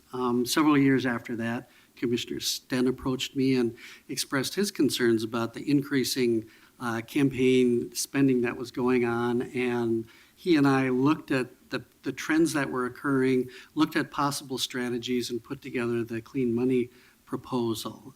We put considerable effort into writing the rules to try to make it airtight. One of the things that we learned was that it's not going to turn out right the first time, that there are always going to be things that need to be fixed. So your Citizen Commission was very similar to our Public Campaign Finance Commission, intended to look and review and improve. And we did. We found fraud. We sent the person to prison. That was very clearly in the newspaper and put out there. We also changed the rules in terms of what the qualifying amounts were. But still, it left a lingering bad taste, I think, among Portlanders. But also, in putting all this together, I didn't anticipate the large workload that it would put on the office. I mean, and to be quite honest, one person I don't think will be enough, because what happens is you get a huge amount of work during the election year and nothing in the off year. So it's either flooded with work and then a drought, and trying to staff for that can be very difficult. So I would urge you to think about adequate staffing. It also took considerable amount of my time, just because it's such a public responsibility, and the auditor's office gets in the middle of campaigns where allegations are made against each other. They need to be reviewed. The timing of complaints was, I've lived through all of this. I can tell you all the concerns that arose that we didn't anticipate. So, Mr. Blackman, if I could interrupt, and Yes. I really appreciate you coming in. And by the way, thank you for doing the voter-owned election system, because otherwise I wouldn't be sitting up here. If you would be willing to meet with me and my staff to have a more thorough discussion of in hindsight, and then looking forward, because as I've said in the outset, we absolutely agree that the auditor will not be where the staff will be. Okay, great. Yeah, from my perspective, it's a program that is critical to have, but it's also critical to get right. And so I would strongly encourage you to kind of study it and do it well. Thank you very much. Can I ask the question? Yes, I guess I'm the chair, president, but I'm just curious, would either of your opinions change if this were a approved charter amendment by the voters of Portland?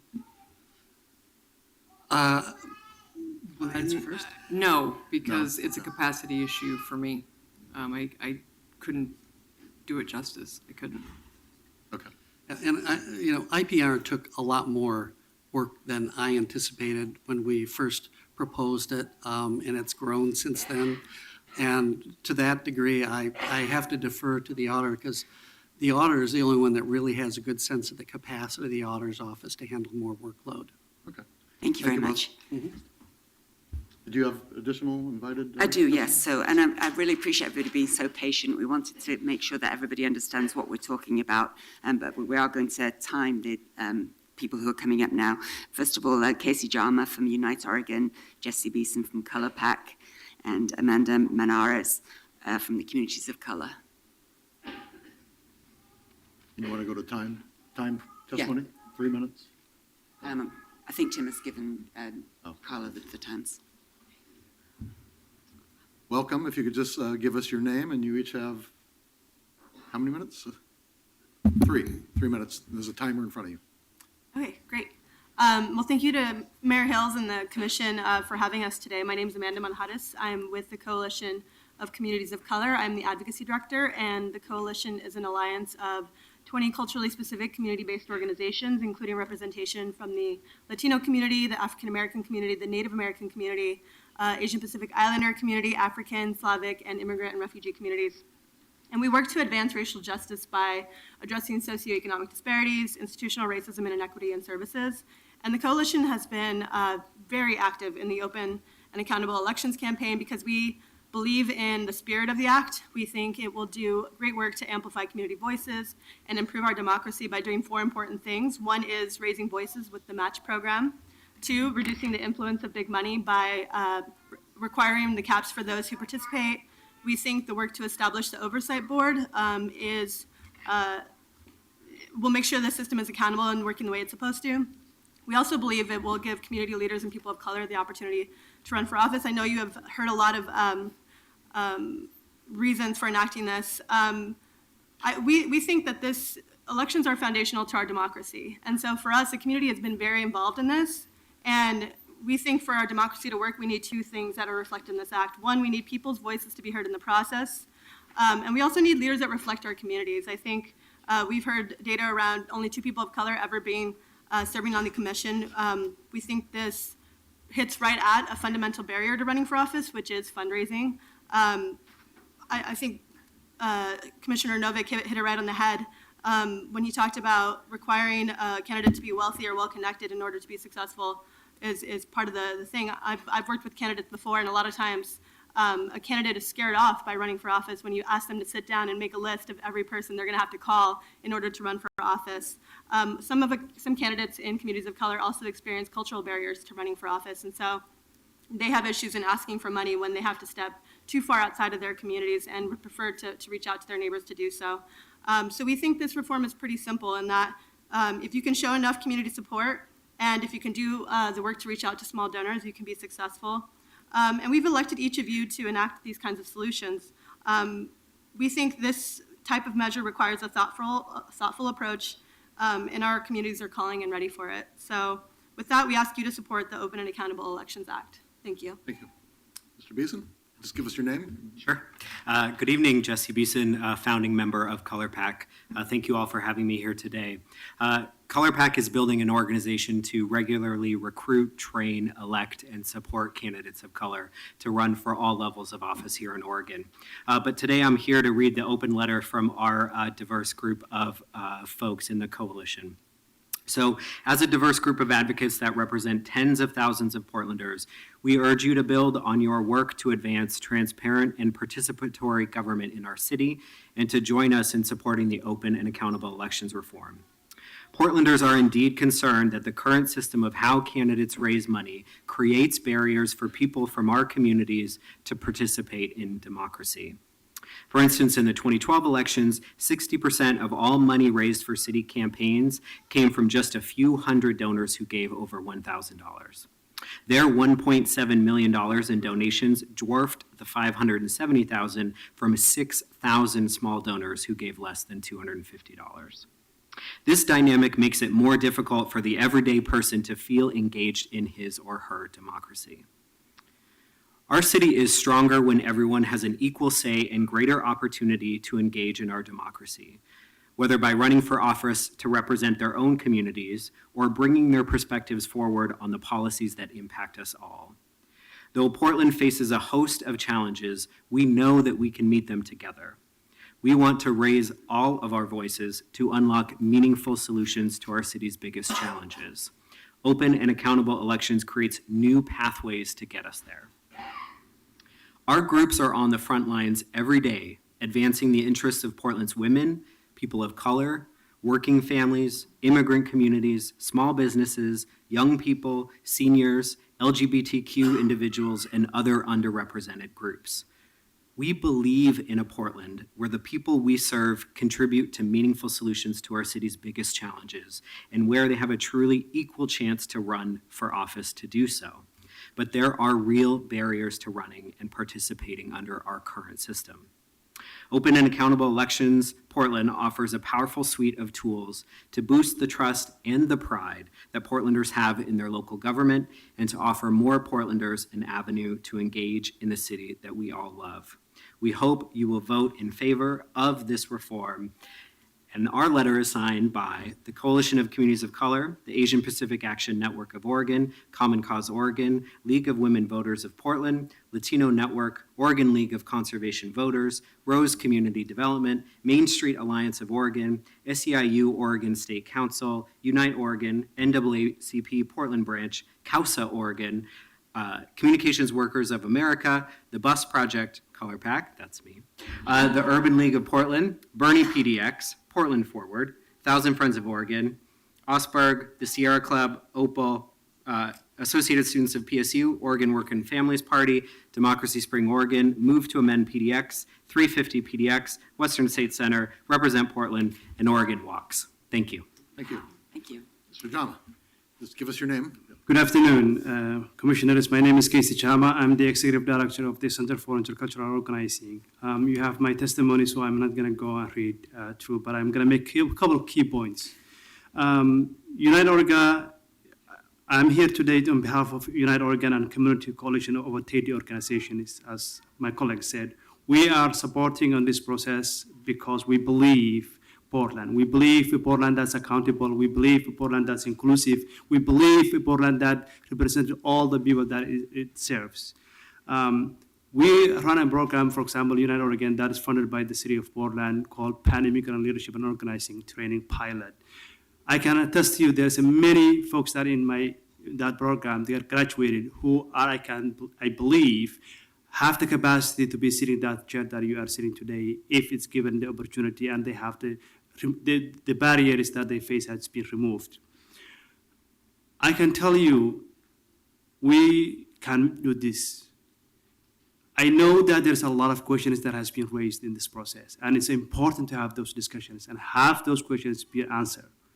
But at the end of the day, we're not an island. We're not a unique city. There is other cities across the country who have same issue, who decided that this is important issue for them to implement a fair and accountable election. They did that because they want to make sure that everybody is represented. We are in a crossroads in this country right now when we are polarized and people are fearful of participating.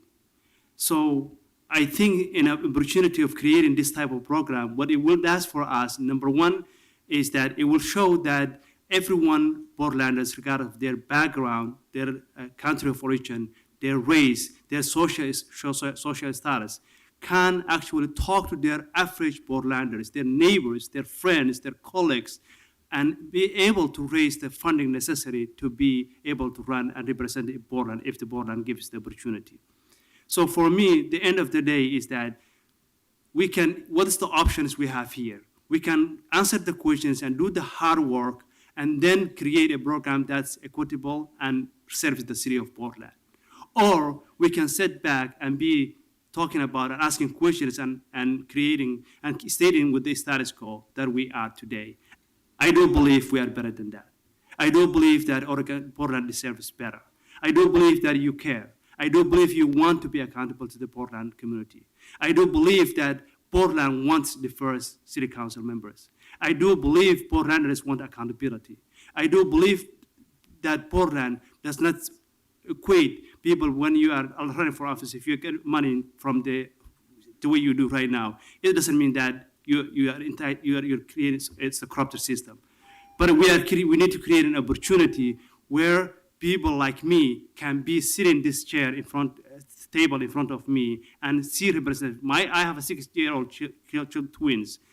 I wanted to see people like me or any average Portland be able at that chair and be able to say, these are members of my community. I can be at that table. A child of Portland who are diverse background, she need to be sitting, someone like them to be sitting in that chair. So thank you very much. Thank you. Thank you. Just a couple of final people, Susan Mote from Every Voice and Kristen Eberhard from Sightline Institute.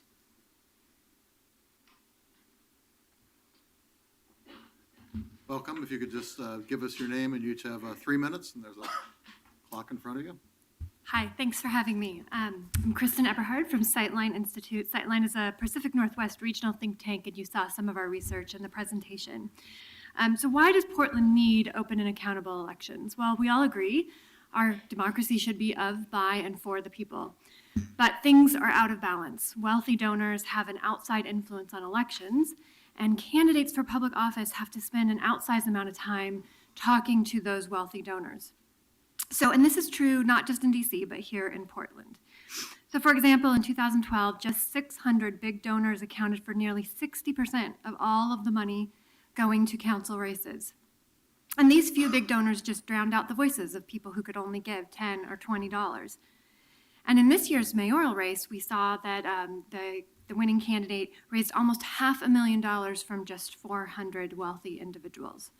So these figures aren't just about the money, it's also about how candidates spend their time, who they make it a priority to talk to. So these numbers indicate that candidates for public office are probably spending a lot of their time talking to these wealthy donors, and that leaves them less time to be talking to people in working class neighborhoods, or as Commissioner Novick said, to renters who don't have that much money to give.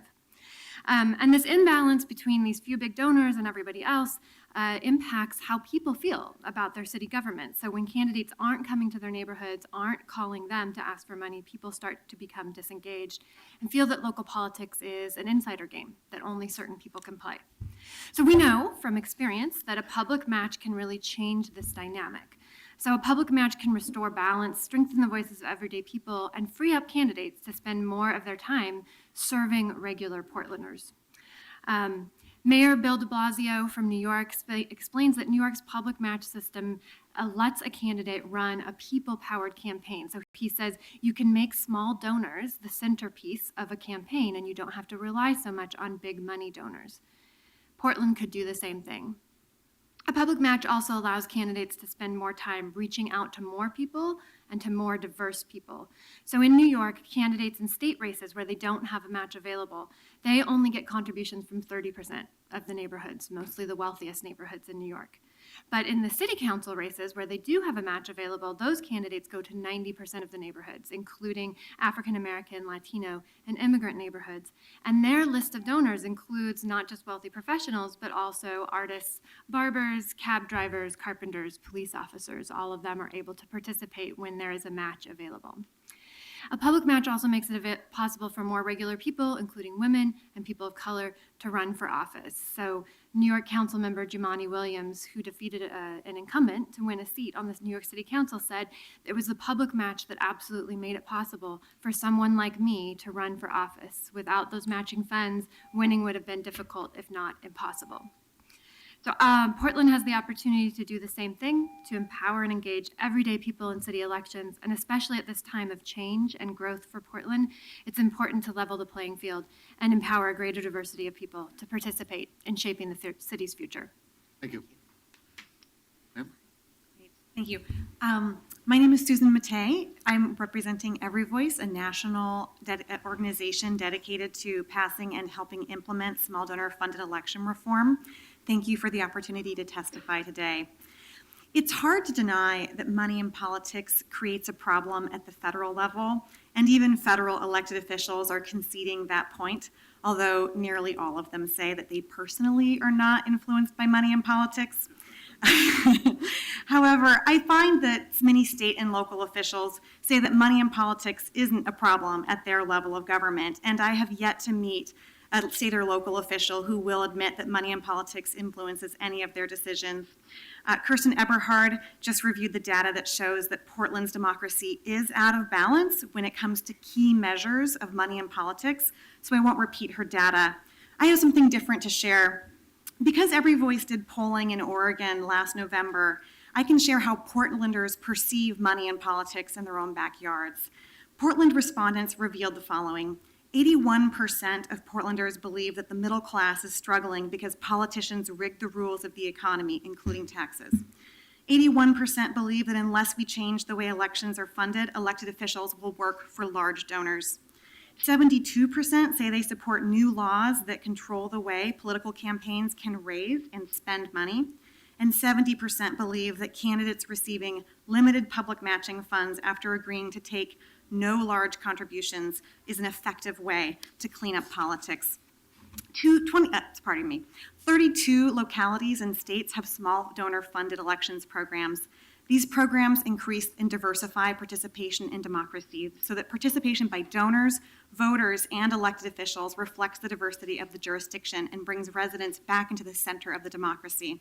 New York City's program, which is a 6-to-1 match on small contributions, is very similar to the Open and Accountable Elections Act, and it gets results. It increased, well, as Kirsten said and also Christina said, it increased the number of neighborhoods that contribute to campaigns from 30% to 90%. It increased the diversity of the donor base. Donations from predominantly Latino neighborhoods went up 13 times, 24 times higher for African American neighborhoods and 23 times higher for Asian American neighborhoods.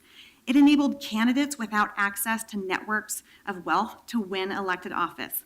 The first African American woman to ever win citywide office in New York, Tish James, credits the program with her ability to win for this very reason, her lack of access to wealth and the fact that she was able to win with the matching funds. It also increased racial and gender diversity in elected office in New York. New York elected its first African American mayor in the first cycle of its public financing program. And it elected its first African American woman to citywide office ever, both of whom used the program to win. For the first time, a majority of New York City Council members are from communities of color, just like the population of New York City. Data collected in other places reinforce that small donor-funded elections programs increase and diversify participation. In Arizona, donations from Latino neighborhoods and those in those neighborhoods with the highest poverty levels increased dramatically under their Clean Elections program in closer alignment with state demographics. I see that there is a question about which office should administer the program in Portland. I can tell you what other jurisdictions do. Many are administered by the person who administers elections, however, such as Seattle and New Mexico. Montgomery County, Maryland is using their Director of Finance to administer the program with a Citizens Commission to recommend how much money to appropriate annually. Many jurisdictions create new or utilize existing commissions to administer the program, including New York City, Arizona, Maine, and Connecticut. All are 5-member commissions appointed by elected officials. Regardless of who is responsible for administration, it is not unusual for cities to enter into an intergovernmental agreement with counties for implementation functions because counties already perform elections-related functions that overlap with the way you implement a public financing program. There is a wide range of administration options available to Portland, and Every Voice would be happy to consult with Portland officials on options, as well as connect whichever agency implements with technical assistance and implementers from other jurisdictions so that Portland has access to the best practices that have worked in other jurisdictions. Thank you for giving me the opportunity to testify today, and I'm available for any questions you may have. Thank you, Susan. I understand you come from the East Coast to participate today. Yes, but it's to come home. I'm from Longview, Washington. Thank you. Thank you very much for being here. I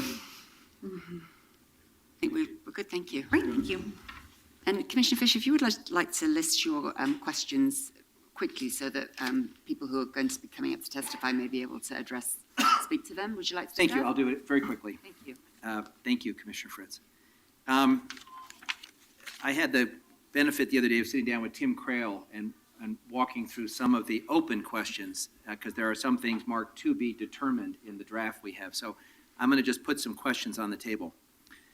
The first is, under the hard cap of 0.2% of the general fund, it is possible that there will be more participating candidates than there are available dollars. If that happens, you would go to a rationing system because there wouldn't be enough dollars to fund participating campaigns.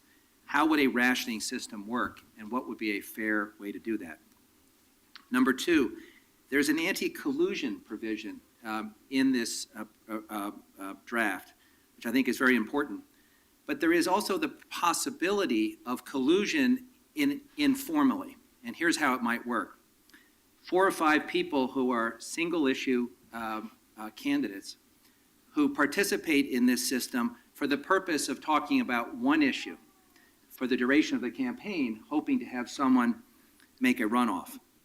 In that instance, you could swamp an incumbent if those people all had a single issue that brought them to the table, even if they didn't collude. Is that fair, and how might we mitigate against that? There's a provision in this current draft which would lift the limits from $250 to $500 in the event a non-participating candidate spent more than the $250,000 in the primary. I'm using the example of a city council candidate. The idea, I guess, is to sort of have an elevator that raises the amount above the existing limits for people to raise if a non-participating candidate goes above the, the $250,000 limit. So again, using the example of multiple participating candidates, how might that work to the extent there are, say, 5 participating candidates and 1 non-participating candidate? Would each of the participating candidates be allowed to take advantage of the increase in contributions? And would that then therefore not work against the whole goal of taking big money out of campaigns? Because you would then have the prospect of participating candidates swamping the ability of a non-participating candidate in that particular race. Next, one of the hallmarks of this, and one of the cornerstone values, is about transparency. My understanding is currently ORSTAR is the state system where your contributions are reported, does not identify a donor if the donor makes a contribution of under $100. Actually, that's not correct, Commissioner, because the police union has listed all the $10 is on All-Star. Well, if the candidate doesn't take affirmative action, ORSTAR will just list them as a bundle of people making contributions under $100. But that's the reporting. We can require I'm flagging reporting. it just as an issue. If transparency is a cornerstone, I think there should be a requirement at some database that all the qualifying contributions are listed. Commissioner Novick and I think, have a disagreement about the threshold amount for these races. Under this proposal, the number is pegged at $250,000 for a primary in a city council race. And I want to just put that in context for a second. I looked at my last 3 races, and I averaged out how much I spent in my races, because I'm I guess a typical city commissioner. And over my last 3 races, my average cost of that race was $120,000. Now, let's take me out of the mix and take someone who is not a typical candidate. If you were to take someone who spent more, then the question is, what is the logic of going much above $150,000 for the primary, which, as I recall, was the limit when Commissioner Fritz successfully used voter-owned elections to get elected. The current figure of $250,000 is about twice what I have spent on average in my 3 campaigns for the primary. I've been successful in all 3 primaries, and is substantially more than Commissioner Fritz used to be successful when she was successfully elected. So the question is, what is the appropriate amount, and where should it be pegged? It is not an idle concern if there's a hard cap on the amount of money that goes to participating candidates, because at $250,000, there is which would per candidate mean 140-something thousand under this proposal. There's a greater likelihood of rationing if lots of people participate and the fund does not, have sufficient amounts to cover it. The question of referral is something we're going to debate at some point, and I hope people take the time to say where they stand on whether there should or should not be a referral. The 2 considerations that I'd like to hear people speak to are, number 1, does it make a difference that voter-owned elections was repealed by the voters? And number 2, yes, this council appropriates general fund monies for lots of purposes, but this is a unique purpose. This is appropriating general fund monies for our own re-elections. And is that something we can do and take advantage of without an intervening referral to the voters? And finally, on the question of in-kind and of in-kind contributions and independent expenditures, The reason I asked our friend from UFCW 555 that question, and the reason I think we have to grapple with it, is that as the auditor, as both auditors said very eloquently, these things are complicated and there will be glitches. There are glitches in all well-intentioned things. I seem to recall there might have been some glitches with the arts tax in its implementation. So we need to be especially clear about what is allowed and what isn't. And the last thing we want is a system where people spend the entire election cycle filing complaints against each other and having them adjudicated for tactical reasons. So the definitions of things like independent expenditures with clarity about what it covers, the definition of in-kind contributions with clarity is important because those will be guideposts. Those are some of the issues, Commissioner Fritz, that I hope to hear from today and in the future, and I appreciate the opportunity to put them on record. Thank you. And again, we appreciate everybody's patience. We'll go to the sign-in sheet now. I show 47 people have signed up. The first three, please come on up, are Stephen W. Bartlett, Sophia Rose, and Gary Marshke. And they'll be followed by Ethan Scarl, Chloe Udaley, and Mage Bergio. So folks want to ask you to try to be as succinct as possible so we can hear as many people as possible, because I think we're losing a quorum at 6. Is that right? Why? Welcome. Good afternoon. Thank you. Who'd like to go first? I must say that I'm quite surprised. We didn't expect this. But I would also like to say I agree with everything that's been said here today. Well, give us your name first, though. Steve Bartlett. Thank you, Steve. And I'm in support. That's the briefest testimony we've had in a long time. Thank you. I'm in total support of the concept, and I do appreciate some of the issues that are brought up that in answering those issues can only strengthen and make it more successful. Thank you. I'm Sophia Bartlett Rose, and I second my husband. Wow, you two set some kind of new record here today. Gary, take the full 15 seconds. Yeah, right. I'll take the full 15 seconds this time. Gary Marshke, recently deposed Executive Director of the Multnomah County Office of Citizen Involvement. So as I've heard before, we screwed up public funding of elections and campaigns once before, and we may not get a second chance. So we really need to get it right. We need to do it transparently, but we also need to do it now, because it's election time. We've got everyone's attention. This is the time when it's important. So I support all of this. The thing that concerned me the most, and that's why I've got notes all over the margins on my testimony, is that it seems as though there was lots of input that was gotten from lots of different disparate communities going into the structure of this in its inception. What I heard, though, was that the oversight was going to be done by a committee or a commission of experts and community leaders. And frankly, with all due respect to all the community leaders and all the voices in this room here, we need less community leaders and more community voices at the table. And so what I propose is, in addition to this commission, we also have a community review committee that is equitably, inclusively, and transparently recruited, perhaps through the Office of Citizen Involvement, where there's lots of diverse and equitable programs going on. And then armed with all the data, they also, in conjunction with the commission, can be looking at this measure.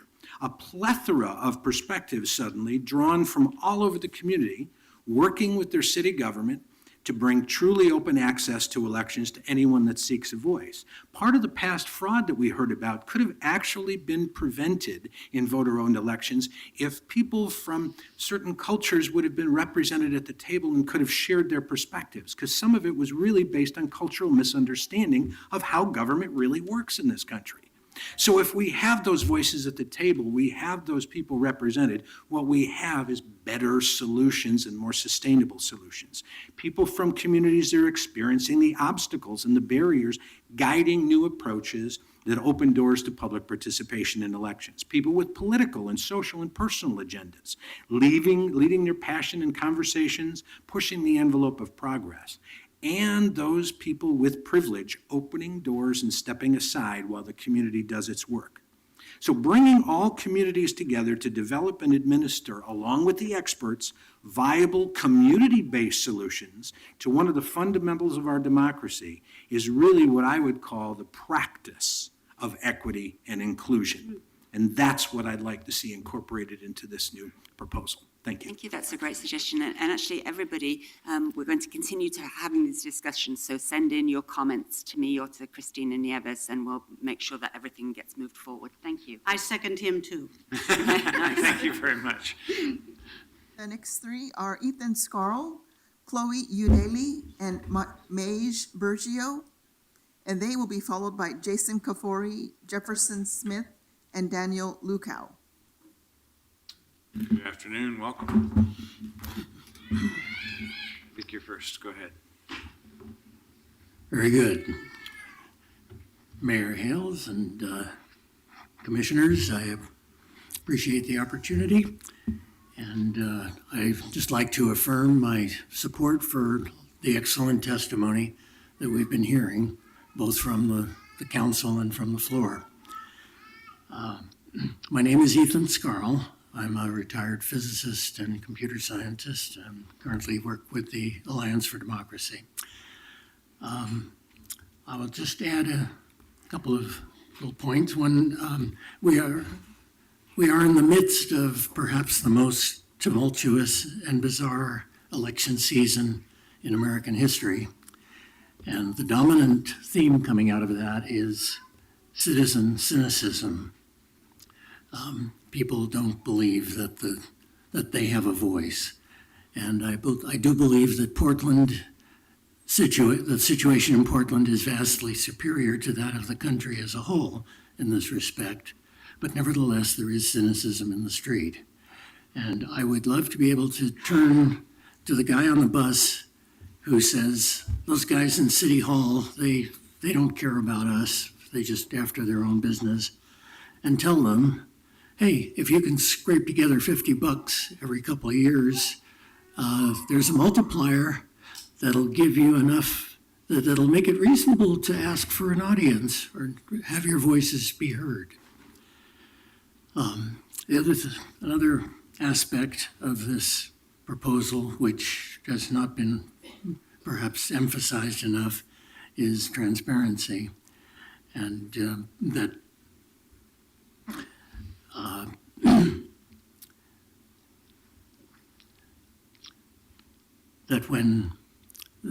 what this proposal does not restrict large money, wealthy individuals or corporations from making sizable contributions.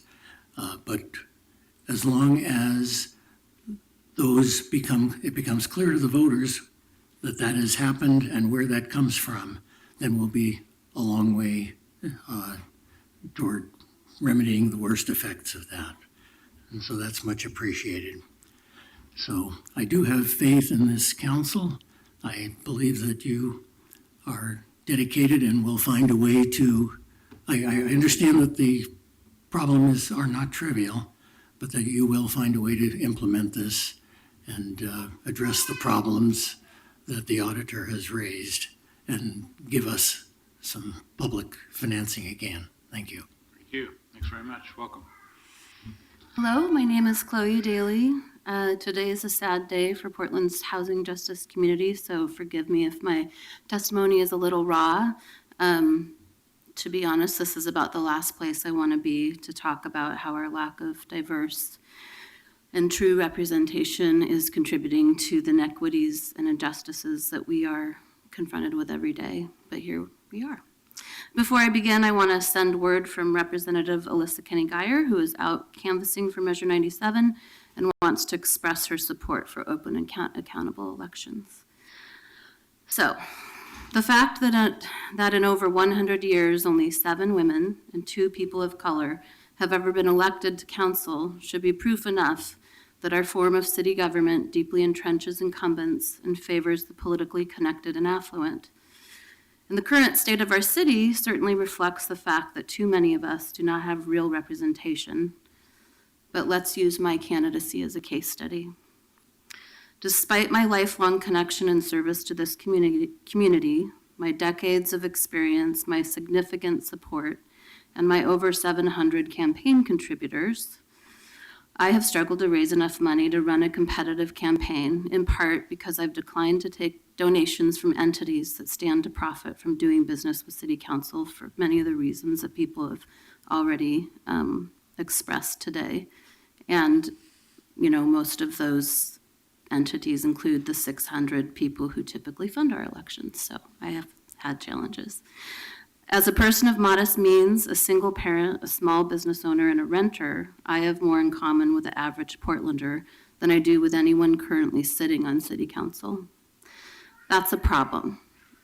That's a problem because when our elected leaders only represent a narrow and privileged segment of our community, the rest of us tend to get left out.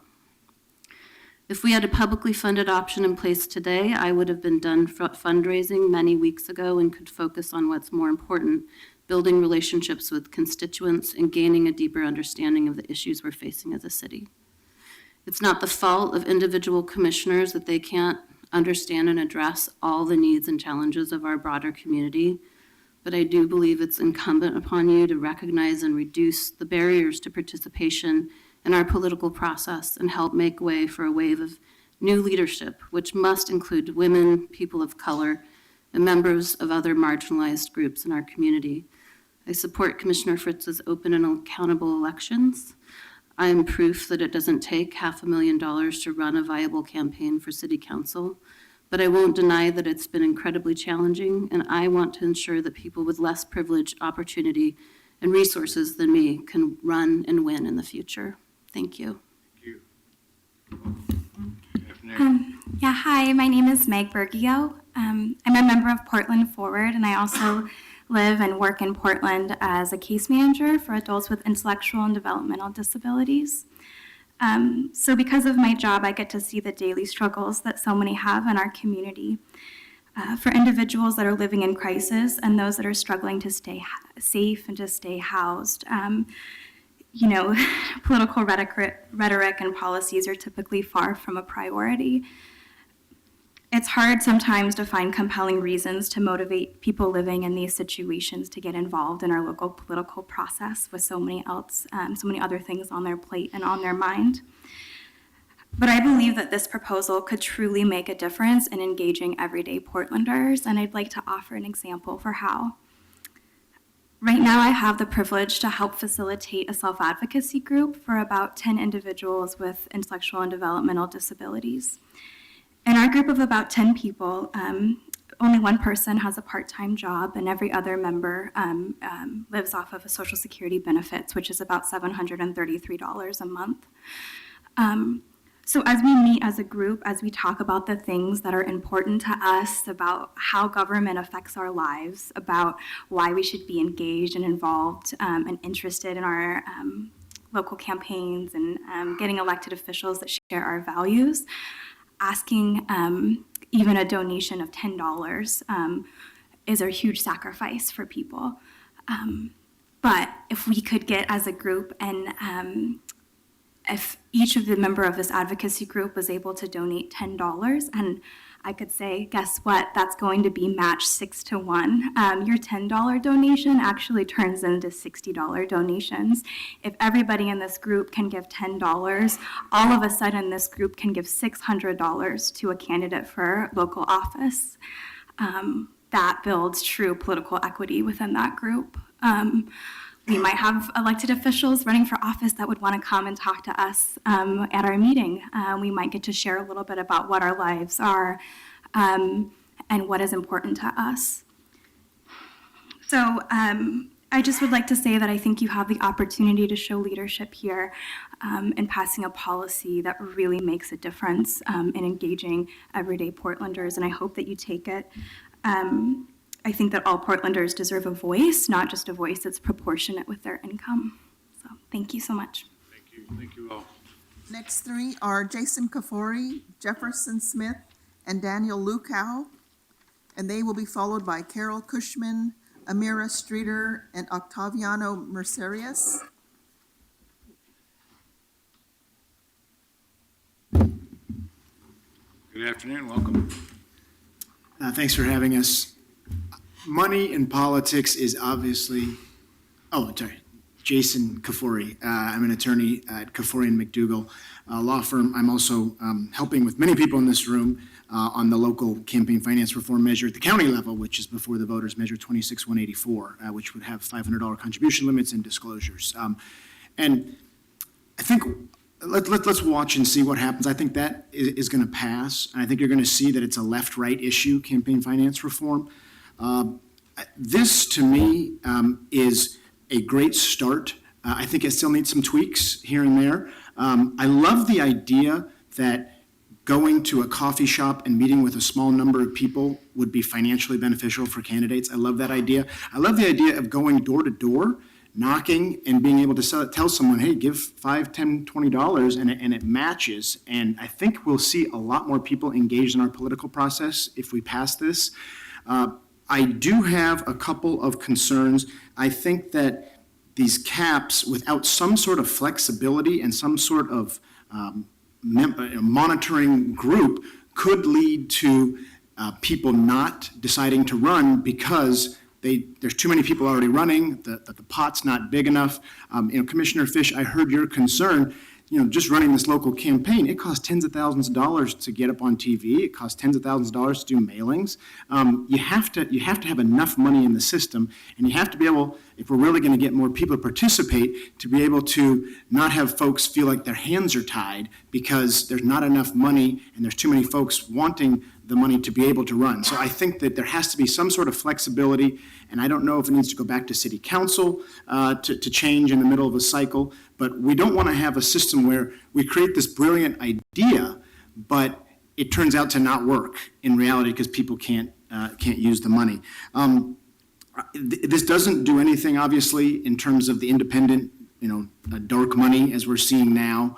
And so that's, I think, something down the road that we could add to it. Overall, I'm a huge supporter in the idea of more empowering small donors, getting more people involved in our political process. And Oregon ranks 49th in the country, according to the Center for Public Integrity, in political financing of our elections. 49th. We're one ahead of Mississippi. We should be a leader. We should be an innovator nationally. There's going to be public financing across the country in many states. Let's see what happens in this election cycle. But let's start something here in Portland that we're proud of, and let's give it the flexibility to be able to be successful and lead to more candidates. Thanks. Can I just ask one point? You said that you referenced dark money and said this doesn't address that. Do we locally have any authority to go after the 501c4 abuses? Well, I think that we can create taglines. That's what we did at the county level, where that way at least the independent expenditures that are coming in, you know where the money's coming from. And we don't have power under Citizens United in stopping it currently, but if you know where the money's come from, I think that that's a start. I think that's also an enormously popular thing. They have it in California. They've had it for decades. They have it in Maine, and it's actually going to be on the statewide ballot disclosures of the independent money in Washington this cycle. So let's see what happens. Good afternoon, welcome. For the record, my name is Jefferson Smith, speaking as a resident of Portland. I had the privilege of being the guest facilitator for a group of about 36 community organizations that were discussing how to add greater balance to the political system. They came out with a set of recommendations that reflected very well in this proposal. Rather than going through those again, they're being, I think, really well covered by the good turnout today and by the invited testimony. So instead, what I wanted to do was take a stab at responding to some of Commissioner Novik's I think 3 concerns, and maybe also to the question that Commissioner Saltzman raised. First, I heard the question about who administers. I agree, got to solve it. I might disagree with the auditor that the definition of elections wouldn't cover this. I think it might have something to do with administrative preference, but I don't think she is the only option, whether it's something in the city apparatus, even contracted, or come with strength to the county. Vote this unanimously, and I'm looking at this side of the table as well. Approach Deborah Kafori and friends with full strength and humility. They administer elections, and greater city-county collaboration would be useful anyhow. annual limits of the fund, I agree that we want to make sure that this has enough money so it would be worthwhile. A few thoughts, or at least a couple. One, I view it as a base. I don't think that the first $100,000 that you raise would not matter, even if there are a few people competing for that, so you couldn't get your second $100,000. You might by then have generated enough momentum, you might be able to raise the next $100,000. I don't think that eliminates your concern. I do think there is a discussion that should be had now and an iterative process of the commission to think about what that proper cap is, that proper fund size should be. And I think it's worthwhile to consider the amount. And if the amount needs to be increased in the future, that ought to be an option. And then that raises the question of how to pay for it. I start with a basic belief that this is as big a priority as anything else we do. That an expenditure to allow for greater participation in our democracy is as high a value for city investment as a road or a sidewalk, as important as road and sidewalks are. For people in my neighborhoods who die on streets, that matters more than anything else. For people who want to get somewhere quickly, feeling like they have an opportunity to weigh in to where those cities get spent, matters as much as anything else. But also, let's imagine practically that this will get a little bit thick, so I apologize in advance, that costs of elections increase in the city as they have been in the state. I think thanks in part to the public financing regime before, they were chilled a little bit, and we saw a little bit of plateau in cost. But if you'll bear with me for a moment, the year that the majority of the city council, 1974, when the majority of the city council was in high school, and I think, Commissioner Novick, I think you were 11, and I think also in high school. Jefferson, I was in diapers. Very good, likewise. So cost of a state house race in this state on average was $3,000. I'll be almost done. In 1994, $30,000. This last election, not average but expensive race, $750,000. If that trajectory increases, the kind of pressure that it will take to raise money from people with business to bear at the city council will be significant. All you'll have to do is avoid 1, 2, or 3 deals 10 years from now that would be avoided by having a less corrupt system 10 years from now to pay for this for many years. Thanks for your indulgence. Thank you. Thanks very much. Welcome. Hi there. My name is Daniel Lukow, and I am the political director for Common Cause Oregon. Common Cause urges you to pass open and accountable elections proposal by council vote. Common Cause is a nonpartisan grassroots organization dedicated to upholding the core values of American democracy. We work to create open, honest, and accountable government that serves the public interest, promotes equal rights, opportunity, and representation for all, and empower all people to make their voices heard in the political process. Open and accountable elections will help to grow our democracy. Right now, the average citizen is less connected to our democracy than at any other time in our history. People believe that their voices are not being heard by their lawmakers. Even in this toxic and bitter election, one thing that unites people of all parties is the feeling that a voice matters less in the process than those of big donors.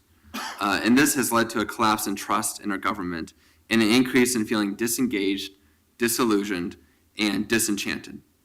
Open accountable elections is a smart path forward.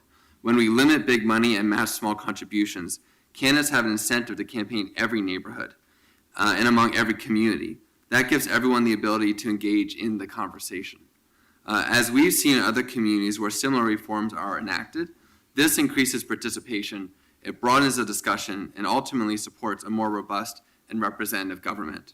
And this is how we rebuild confidence in our democracy, because democracy only works when everyone owns a piece of it together.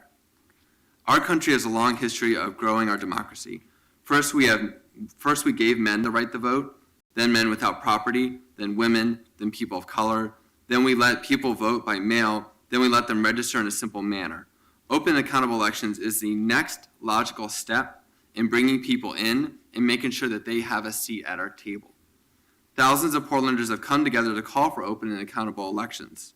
Please work together to pass this reform by council vote and to take the next step in growing our democracy. Thank you. Thank you. Reiterating a question or a request that came earlier, and that is, by happenstance, the three of you ended up here together, or at least it might have signed up together, but at any rate, you all three sound like you might be qualified to be tuning mechanics in terms of making the proposal work better and answering some of the questions that we've heard here. So as Commissioner Fritz said, could you keep it coming, please, in the interim between this hearing and when we work on this next? Because some of these questions about where it's administered and how the caps work, those details will matter, and your ability to bear down on those details and help us get them right would be much appreciated. Let's get through Tuesday. Yeah, that's right. And Mr. Mayor, Everything's a detail compared to Tuesday. And Mr. Mayor, if I might respond related to that, sort of the iterative nature of this policymaking, and this is at least for Commissioner Novick, and I think would be for Commissioners Saltzman and Fish, is that one of the reasons I think Daniel's testimony is so apropos is that we should pass this in a way that makes it clear that it is expected to make improvements and adjustments. Not that it's just a yes or no vote at the ballot that people here should hold sacrosanct and never change, but that is thought that we will change it, and that's, I think, another reason to do it here. Not only because it'd be tough for the people in these rooms in these chairs, to raise $250,000 to $1 million to try to get it on the ballot and pass it, but also because they're trying to get access to the system, and money is the barrier, so let's not erect that barrier to even getting this done, but also that it should be iterative, where there should be a chance to make it clear to people that we anticipate to make it better over time. Yeah, that's great. And we found with the arts tax that because it was sent to the voters, a lot of people are saying, well, it has to be exactly what it was sent to the voters, even though there's some things in it which should be fixed. Agreed, Commissioner. Thank you very much. Yeah, thank you Thank you, all. guys. The next three are Carol Cushman, Amira Streeter, and Octaviano Mercerius, and they will be followed by Charlie Fisher, Jesse O'Brien, and Emma Easley Darden.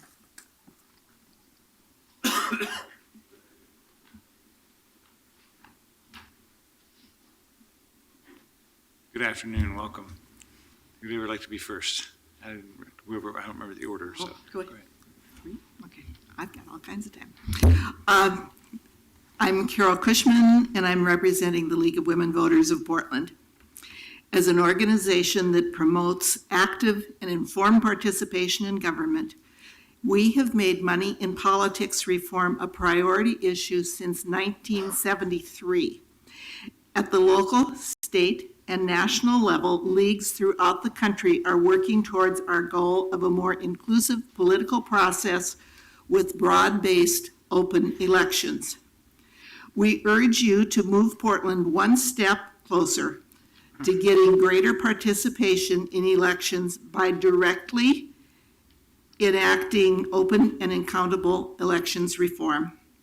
This reform would reduce the influence of big donors by matching small donations from ordinary Portlanders, making it easier for all to have their voices heard, and allowing candidates without access to networks of wealth to run for office and win.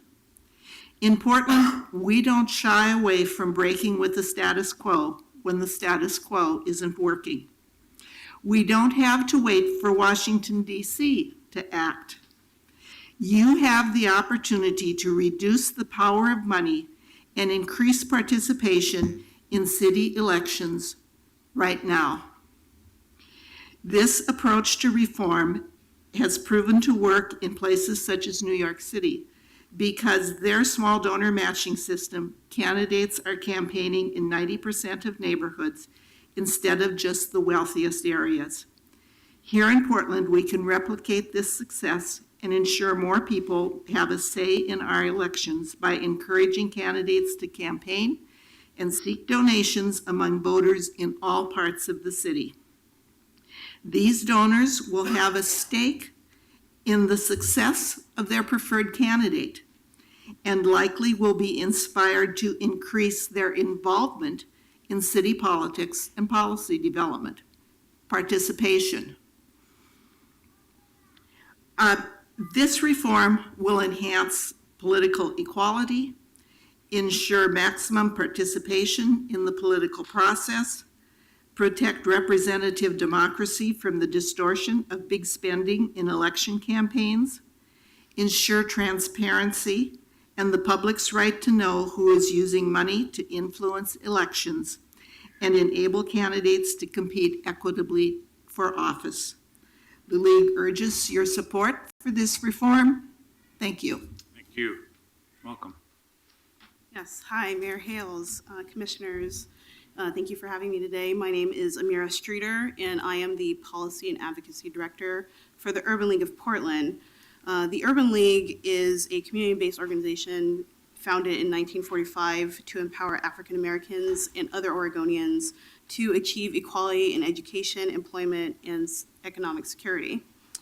The Urban League supports this measure and elections reform.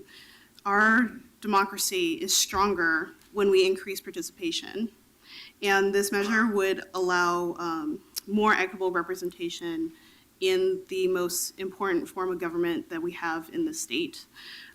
It would raise the voices of the people. It would reduce the influence of big money and increase the ability and accessibility for people of color to run for office. This meaningful election reform will foster greater diversity, both for those who run for office and for the policies that are taken up by our government. The method being proposed today has a proven track record of success to break down barriers that prevent people from having a voice in our democracy by making an impactful contribution, particularly for underrepresented communities. I was just shocked to see that there had only been 2 people of color and 7 women total in the past 100 years. And we need to work to fix that. People from every Portland neighborhood and every background should have an equal voice, and that is simply not happening. And this method, before you, could be part of that solution. Ordinary people and their concerns are not getting the attention that they deserve. We can change how candidates campaign. Because of small donations being matched, candidates would have an incentive to spend more time going door to door, going in neighborhoods that maybe they don't live in to understand the issues that real people are actually facing every day. So in conclusion, with this reform, more diverse candidates can run for office and represent their communities equitably. And you would see more women, more people of color, just more diversity overall. And we trust our elected officials to work this out on how to get this reform passed and to make it successful and to fulfill the wishes of your constituents. When everyone is empowered in our elections, everyone has a chance to have a seat at the table. And that's basically what it comes down to. Just breaking down those barriers so people have a chance to make an impact in their community. Thank you. Thank you. Welcome. Good afternoon. Good afternoon, buenas tardes. My name is Octaviano Merecias. I live, pray, play, and work in Portland, Oregon. Currently, I'm the manager for Civic Engagement and Policy Latino Network. I had a bilingual presentation, but time is a dictator and time is precious, so I'm gonna keep it in English, okay? Our team develops leadership trainings and works alongside diverse leaders from the Latino community and other communities of colors. My motivation for supporting this proposal comes from my experience working with diverse communities for the past 18 years in topics related to community development, civic engagement, and leadership. The struggles and the success of many families are imprinted in the history of Portland. Today, we face many obstacles such as affordable housing, equal opportunity and employment, and moving towards breaking the cycles of generational poverty. The immediate focus on these issues have kept many members of our community distant from engaging in the political process and the development of policies. But throughout our civic engagement and leadership programs, we have learned that participants have become more engaged when they learn about the opportunities to contribute to their city. Their willingness to be part of the process increases when there's a fair way to become part of the fabric of democracy. Members of our programs have participated in focus groups, working groups, advisory committees, leadership initiatives, and our hope is that one day they will exemplify and support their elected officials in transformational levels. Running for office is very expensive. That has become almost unthinkable for members of our diverse communities to give it a try, therefore slowly vanishing the opportunity to bring a full range of perspectives and voices to flourish to the table. The contribution of small donors towards the election process is one way to open the door to new and emerging leaders to contribute. Additionally, it provides a space for new and vibrant communities to be an important element of the democratic process. The dream to achieve a more inclusive process where members of our community, regardless of background and neighborhood, can serve and represent their community without having the fear of the obstacle of financing an expensive campaign. The multiplicity of voices are diversity of ideas and actions towards solving pressing issues. This proposal is an opportunity to include more people of color, emerging communities, young people, immigrant communities, and voices resonating, waiting to be heard. We believe in a more transparent, open, and accountable elections that include a stronger transparency rule. We ask for the support for this resolution. This beautiful city, this city of roses, it shines in a colorful way of prosperity when diverse voices become integral part of the democratic process. Muchísimas gracias. Thank you very much. Thank you very much. Thank you. Thank you all. The next three are Charlie Fisher, Jesse O'Brien, and Emma Easley Darden, and they'll be followed by Mark Sturbois, Steve Carter, and Ann Littlewood.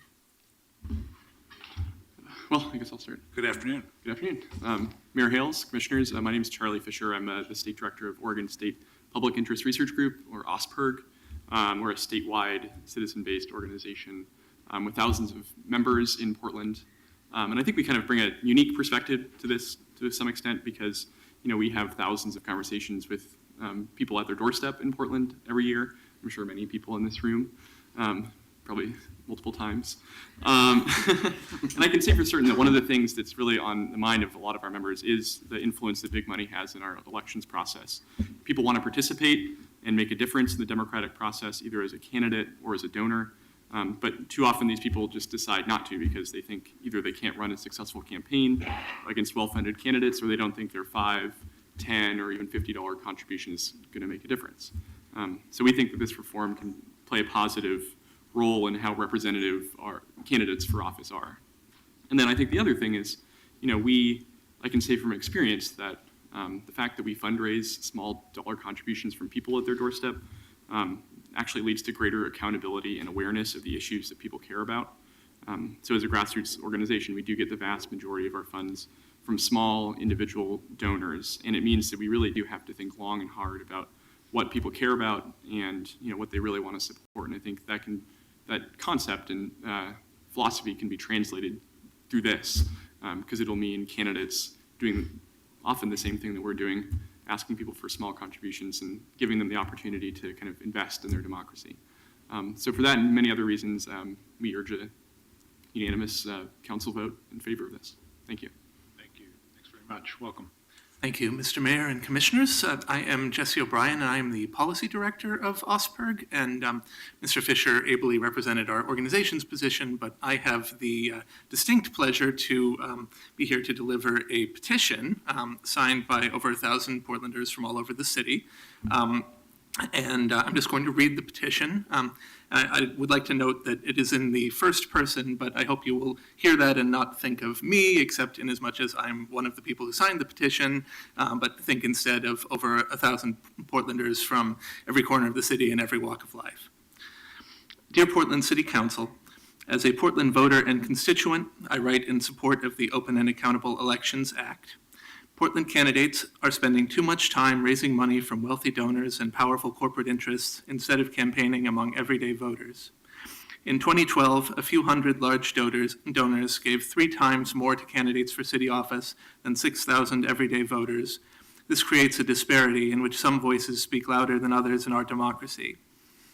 I want to restore balance to the election process by ensuring that all Portlanders have an equal voice. I am strongly advocating for the Open and Accountable Elections Act because it promotes community-supported candidates, makes our elections more accessible, and ensures that people of diverse backgrounds can work to represent the interests of everyday Portlanders. With this in mind, I hope that you will support the election reform vote coming before the City Council. Hear, hear, and thank you. Very much. Thanks very much. I should also add that I've received over 500 emails on this topic, so thank you very much. My name is Emma Easley Darden. I'm one of the co-chairs of Bernie PDX and a member of Portland Forward. And I also have worked on collecting these petitions and having members of the community write letters, which you've hopefully received and read. Over the last year and a half, as I've worked with the Bernie Sanders campaign to organize the main grassroots arm in Portland into the force that is still known as Bernie PDX, as we work on local issues, I spent countless hours engaging with members of our community with every, nervous not from you, but my two little girls who are creating mayhem in the hallway. That's quite all right. I spent countless hours engaging with members of our community from every background that one can imagine. Teachers and students, middle-class homemakers and homeless veterans, high school students, blue-collar workers, millennials, and seasoned activists. It has been an eye-opening experience, to say the least. And an amazing one, but so many of these people, literally thousands, had either never engaged in the political process or had gone years since they had been involved. And the common thread was, I don't have a voice. There are too few politicians who reflect my values, my desires, who understand my life and my needs and my concerns. They simply feel disconnected from the process. As we tried to engage them on both a local level and national level during the primaries, I heard those phrases again and again. But then an amazing thing would happen. One by one, they gained a vision of what might be possible. And those hopes didn't just lie in the presidency. Over and over, we were encouraged to look from the bottom up, to prepare a groundswell that could change this country on every level. You've seen some of that today. I was talking with Meg Bergio in the hallway earlier, and she said, a year ago, I don't know that I would have imagined testifying before the city council, but now I'm involved and engaged. One day I got a call from my friend Rob. I won't yell as loud as he did, but he exclaimed over the phone, I did it, I filed papers to run for office. He was so inspired that he just had to dive in to represent those voiceless people we'd been meeting. He ran an engaged campaign with dozens of friends canvassing throughout the district that he hoped to represent, but he was outspent exponentially. And though we had been cautiously hopeful, we weren't surprised when his challenger, the one backed by the normal power players, won. Over the last few months, I've seen others step up. One is running for mayor of the Dalles. One is running for city council in Lake Oswego. They're fighting hard, but like that first friend, they face steep uphill battles because they struggle to compete with the big money of their opponents. It is time to change the dynamic of constantly seeking money to run for office. And we can start here in Portland. We can bring open, accountable elections. We can make it so that small contributions become donations that allow a campaign to thrive. Candidates can run for office without having networks of big donors. That isn't to say that knowing big donors is a big thing, or a bad thing, I should say.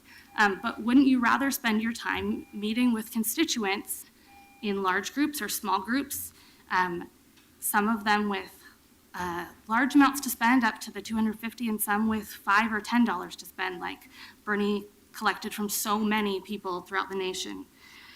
This would mean that more people could be part of our democracy and contribute their voice and their vision to continue to make Portland the kind of city that I grew up in, and the one that I want to raise my 3 little girls in. People should be able to run for office based on their ideas and their passions, and not the passions of those from whom they have to raise money. Thank you very much. Thanks. You could send the rest in writing, please. Yes, Thank you. I was Thanks. done. So. Appreciate you all being here, and maybe if we get this right, one day one of your daughters will be causing mayhem from inside of one of the offices. Thank you. The next 3 are Mark Sterbois, Steve Carter, and Ann Littlewood, and they'll be followed by Gregory Monahan, Akish Singh, and David Delk.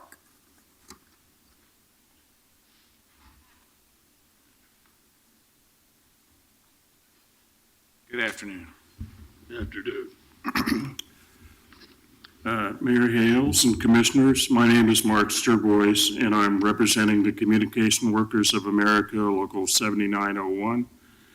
I am also privileged to be a member and supporter of many of the groups who are testifying today. Instead of citing statistics, I would like to give an observation which I'm sure most, if not all of you, can relate to. In today's climate, you are tasked with making decisions that can occasionally disturb a significant portion of the electorate. You have a reason for making said decisions, yet your rationale is lost with a simple trip to Orstar. Instead of being able to defend your path to reaching your decision, you are hit with innuendos on contributions and the independence of your votes. Regardless of the validity, it clouds the decision. With the exception of the open and accountable elections, this could be a moot point if you were a participant. As incumbents, you should have the networks to meet the participation requirements and still have the name recognition and free media in the course of doing your jobs, you'd be able to meet the public and talk to them on their doorsteps or over the phone instead of dialing for dollars, and you have a record to run on. I volunteered on campaigns and interviewed candidates for many years, and over the years, I've gotten to meet many bright and principled community advocates. One is sitting on the council at this time. We are richer for having these people enter the process. We are richer for the debates and the passion that these people bring, but so many of them have little experience in running a campaign or raising funds. The city is richer with more voices at the table, and the foundation this plan would have in enabling these robust discussions with people passionate enough to be put on display. Portlanders want the City Council to pass open and accountable elections. Over 30 organizations representing tens of thousands of people have come together to call for this reform. We hope that the City Council will listen to the voices of the voters and work together to make our democracy to everyone, to open our democracy to everyone. This plan has a track record to protect the city, and I believe that the price of implementing is a pittance compared to what it offers. Thank you.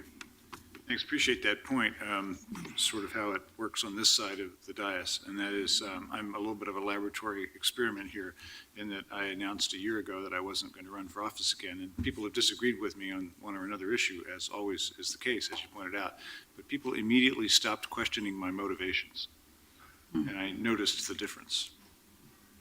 Welcome. Thank you. Mayor Hales, Commissioner Fritz, Novick, and Salzman, thank you for the opportunity to speak in favor of the open and accountable elections reform. My name is Stephen Carter. I am a volunteer here representing AARP Oregon, which has over 500,000 members in the state.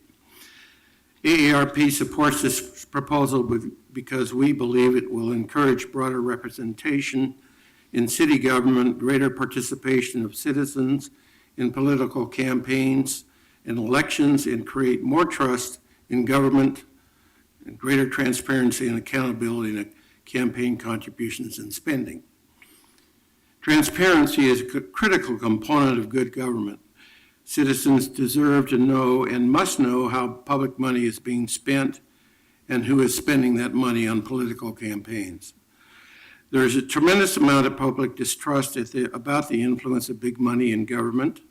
That trust may be concentrated at the state and national levels, but it inevitably seeps down into local government as well, whether it's deserved or not.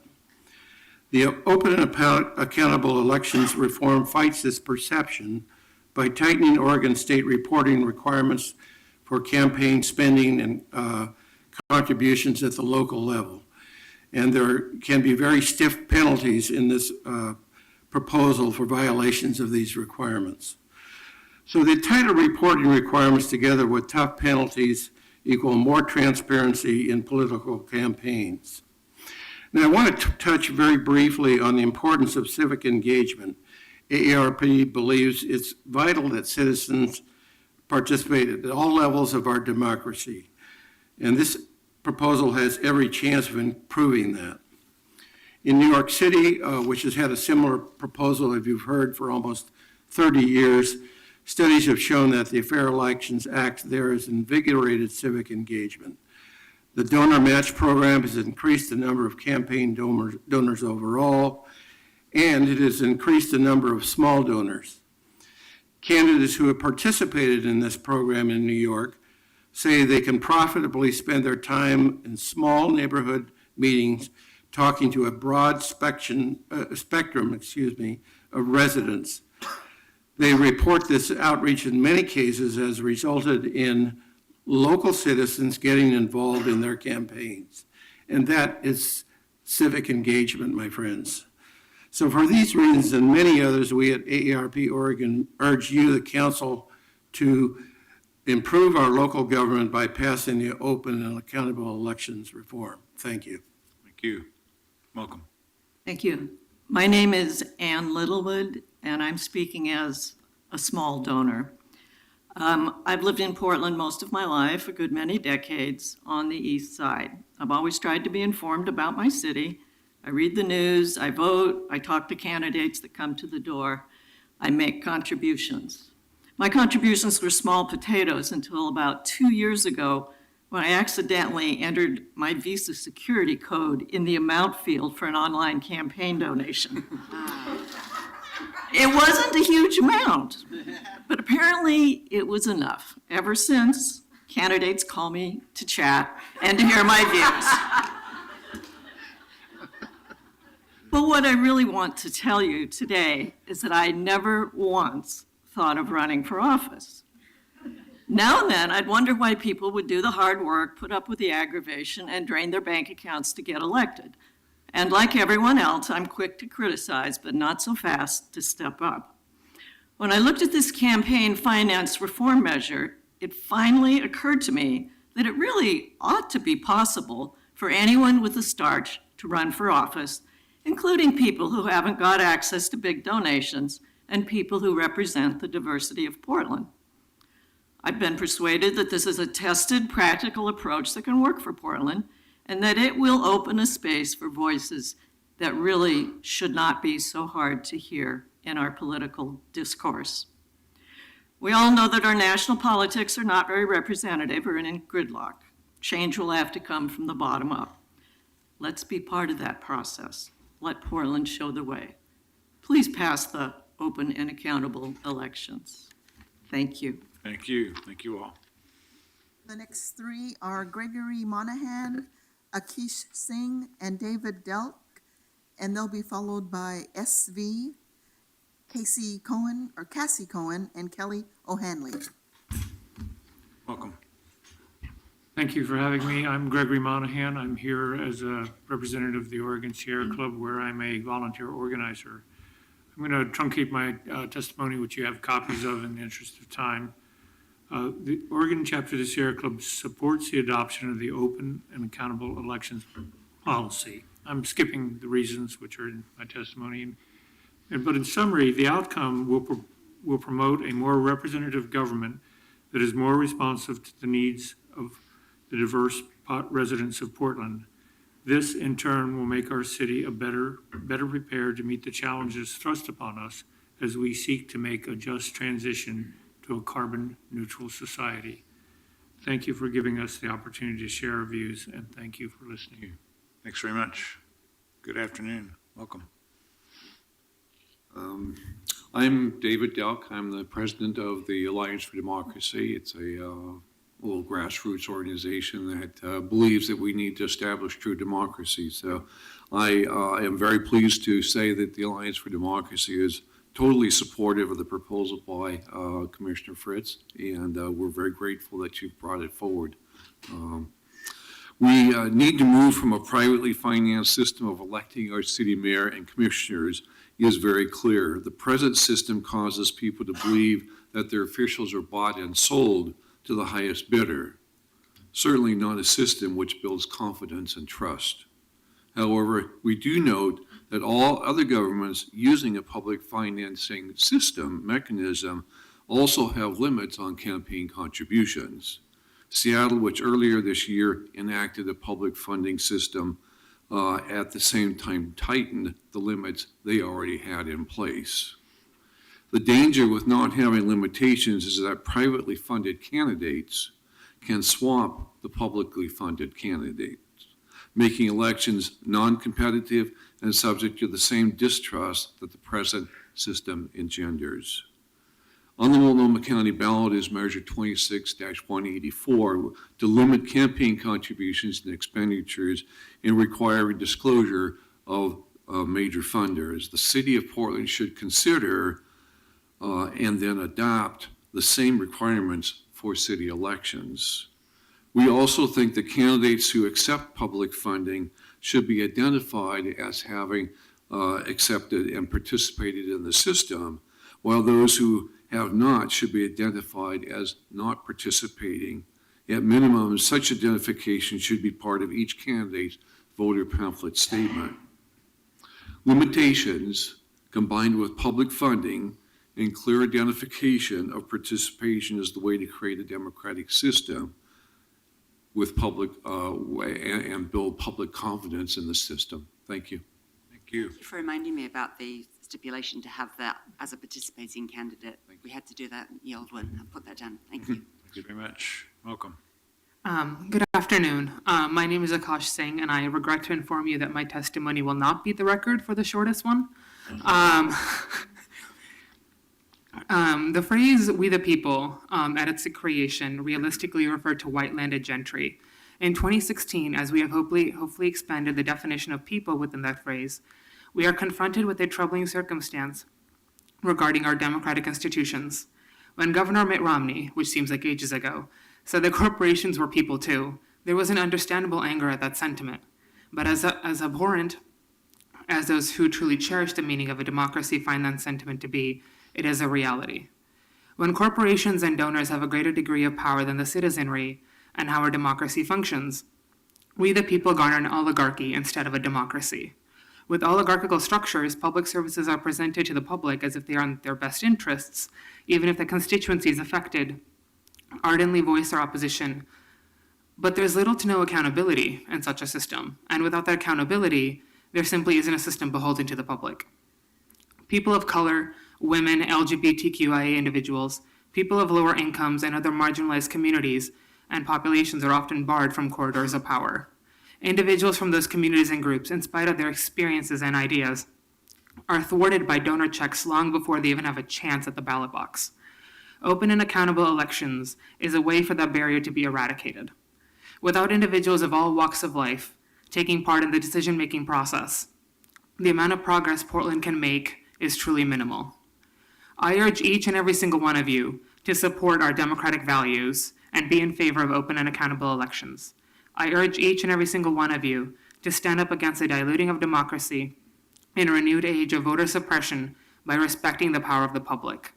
I urge each and every single one of you to make it known that you value your constituents, your voters, and your public more than you value large donors who believe that democracy can be purchased not with a vote, but with a check. Thank you for your time. Thank you. Thank you all. The next three are SV and Cassie Cohen and Kelly O'Hanley.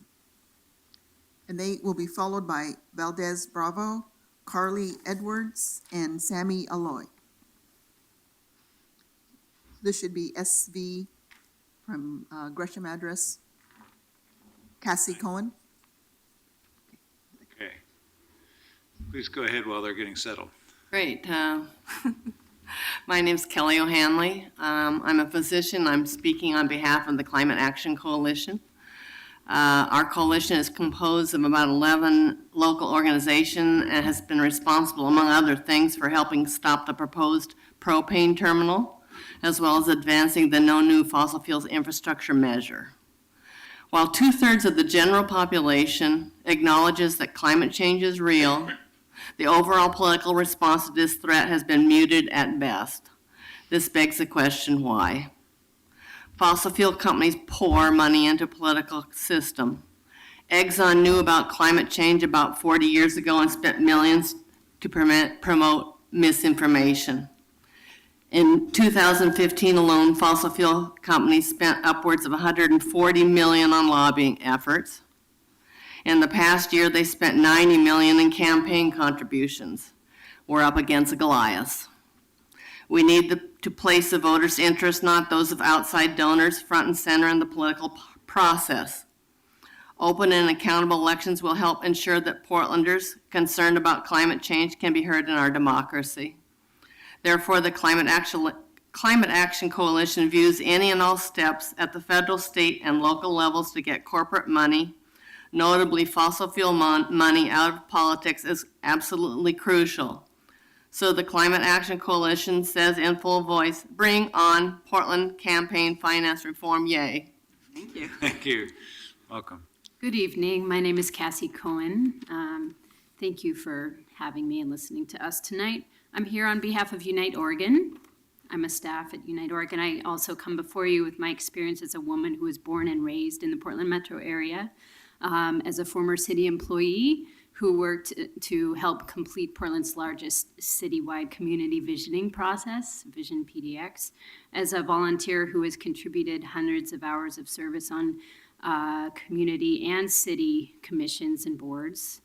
And as a leader who has helped ensure communities of color and people experiencing homelessness, houselessness, had and have a say in the Portland Harbor Superfund cleanup process. But yet, even I could not run for office today. I do not personally have the network and the connections with the 600 folks who are the most common contributors to elections. And many of the folks that I've worked with over the years cannot, even though I think there are many, many candidates who would be interested. So I believe that open and accountable elections is a very critical step towards removing the real barriers of wealth, knowledge of systems, special interests, or connections to major donors that are present to people of color, immigrants, and refugees. For you all, this may be personally a vulnerable step for you to take on as city council members to endorse this.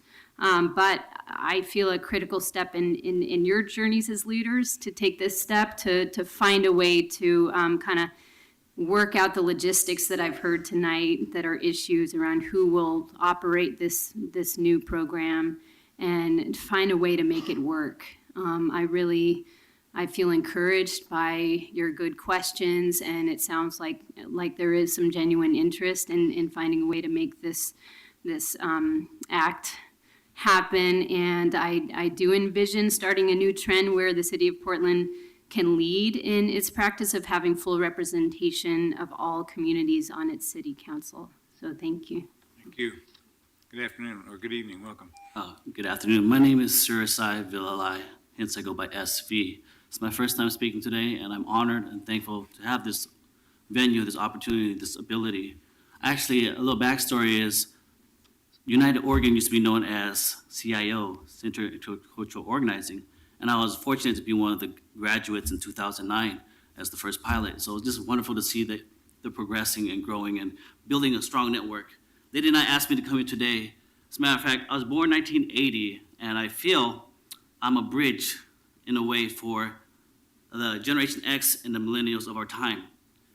And what really spoke to my heart to come out and speak today was attending an event that KBOO, thankfully, is around for me to listen to while I drive throughout town doing Lyft and Uber. I was able to catch an event that they were hosting about a documentary. A gentleman, an investigative reporter by Greg Pallas, came in and showed his premiere. Powerful, insightful. I highly recommend everybody in this room to watch it before the second gathering so we can have a bigger picture of what we are worried about as a society in this world we live in. And it was wonderful to see Chloe here sharing her testimony, and I got this by hanging with some KBOO people afterwards. So it was like, wow, real in the flesh to see here in person. It was really fun to see that. My hope is that as city council representatives lead us in our city, that they would not only learn from investigative reporting, but listen to the wisdom from like Howard Zen, the questions that he's asked that I've learned through KBOO as well. As I'm almost finishing the book, Think and Grow Rich, I've come across 1776 and the 56 people that signed the Independence Declaration. What were their reasoning? I want us to be reminded that this is a proponent to move forward to help more diversity, for us to see more representatives out there of color and sex of both. And times are changing, I would say, and we need to change with it. With technology, we can have more creative ways to think outside the box to get votes, to get donations. And I wanted to address over in New York, where this is being adopted from, we have this Statue of Liberty, which represents freedom. But I read a book recently by Viktor E. Frankl, Man's Search for Meaning in Life. And his quote is, if a man knows his why, he can bear about just anyhow. And in his book, he suggests that not only having the Statue of Liberty, but I see Portland being the underdog, a story where we can have a statue of responsibility. Thank you. Thank you very much. Thank you all.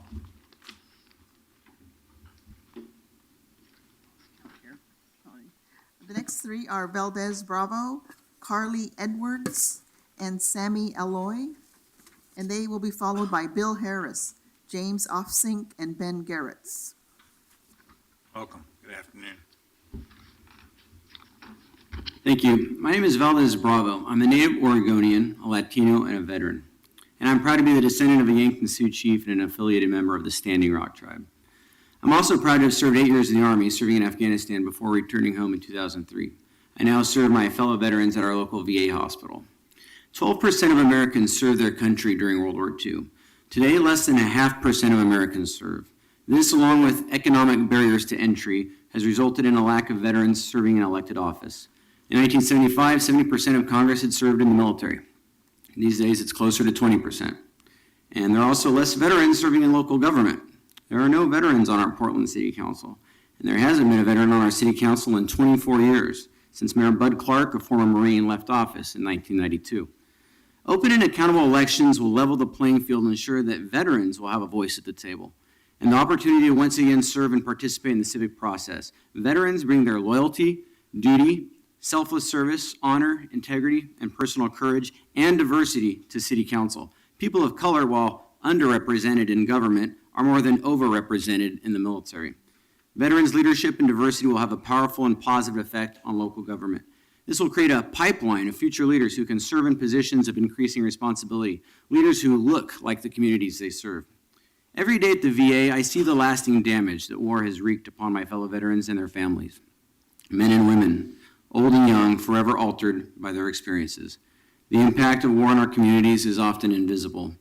And when our elected leaders do not have that experience of serving, they are more likely to repeat these same mistakes, more willing to send our young people into harm's way.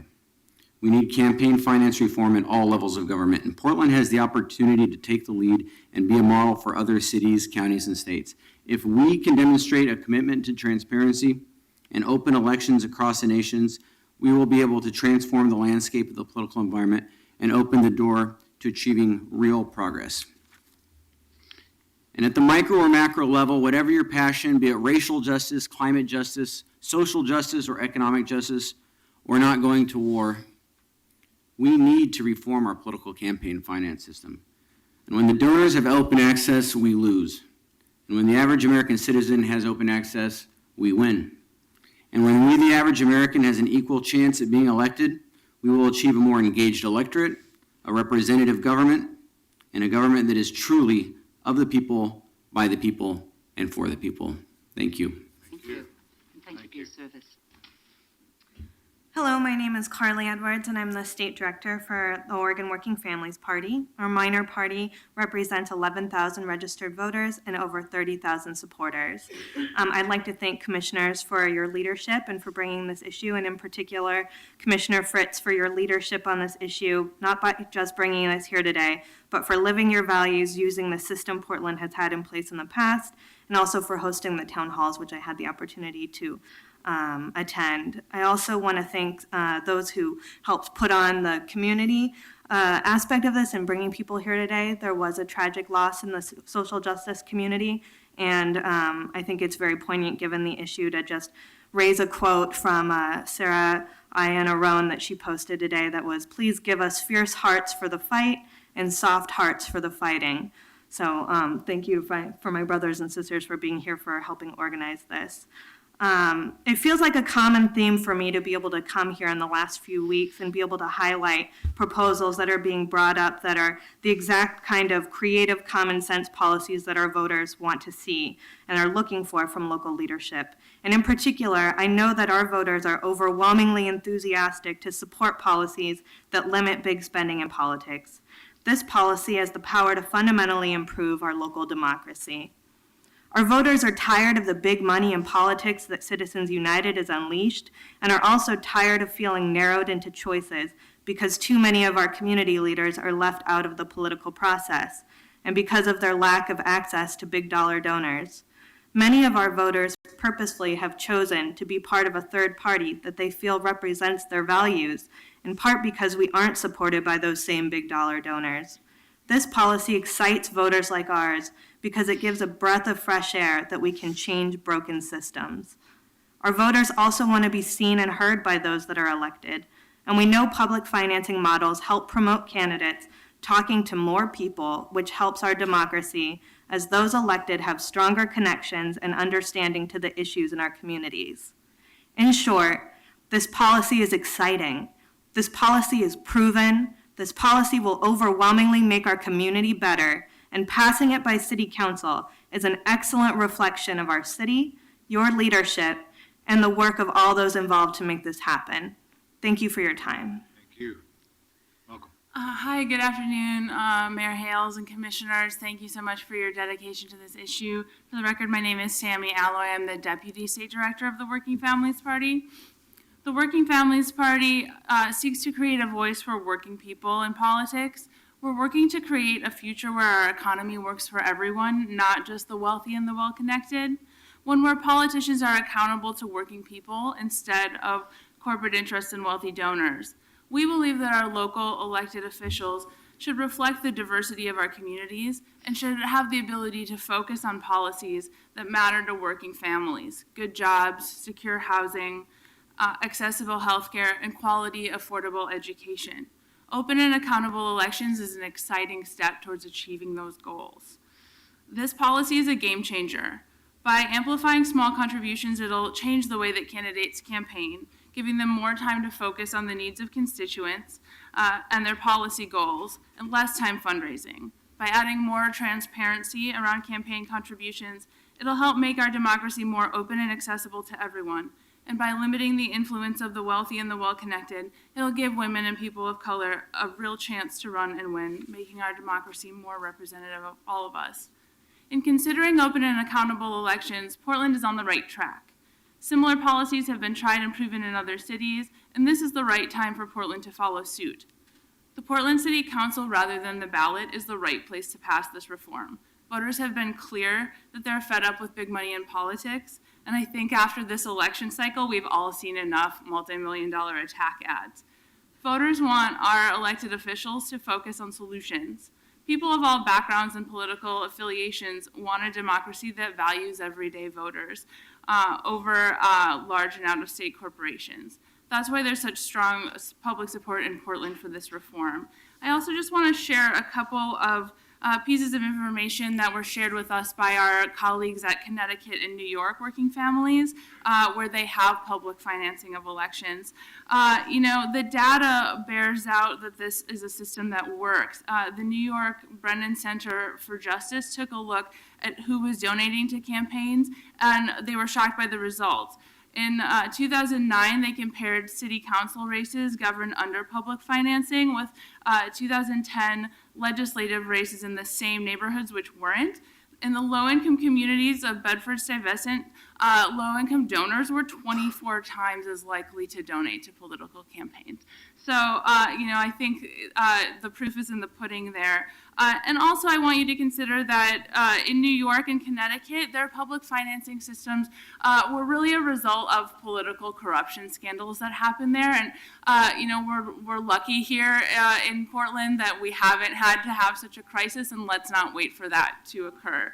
Thank you again for your vision and leadership, and I urge you to keep moving forward. Thank you. Thank you all very much. The next three are Bill Harris, James Offsink, and Ben Garretts, and they'll be followed by Jordan Earls, Hugh McGavick, and Dan Meek. So, how many more do we have to testify?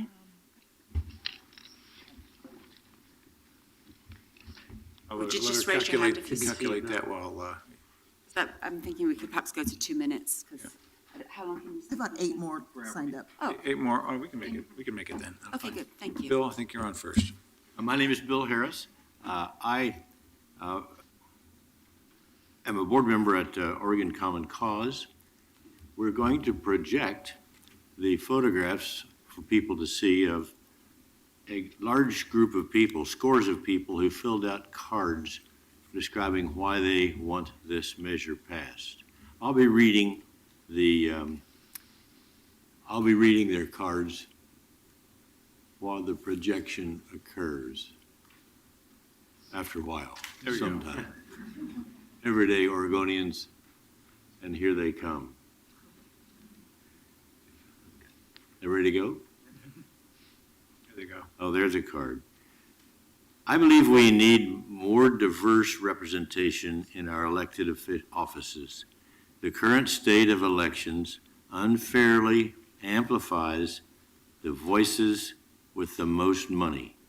We need to change that now if we believe we are truly a democracy. Big money cannot have more of a voice than the people. Please support meaningful election reform for us all. I believe that candidacy for city council should be more open to people of color and to women.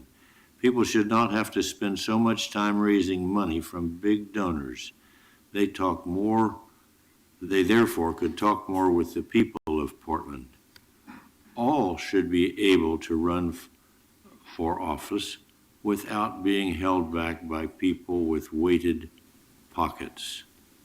Please support publicly funded elections so that everyone, regardless of their economic situation, has an equal opportunity to run for office, and so elected officials aren't unduly influenced by their donors. Money is not speech, so I support election processes that increase public participation and decrease special interests' financial influence. An investment in our democracy is an investment in the solutions we find together. Despite a country whose ideals empower the individual, it is discouraging how much influence money and those who hold it control things. This can be changed. Please help. I want open democratic elections in fact and appearance. Let's do this now. Thanks for voting yes. I believe in democracy, and I believe this is an important protective measure for keeping ours healthy.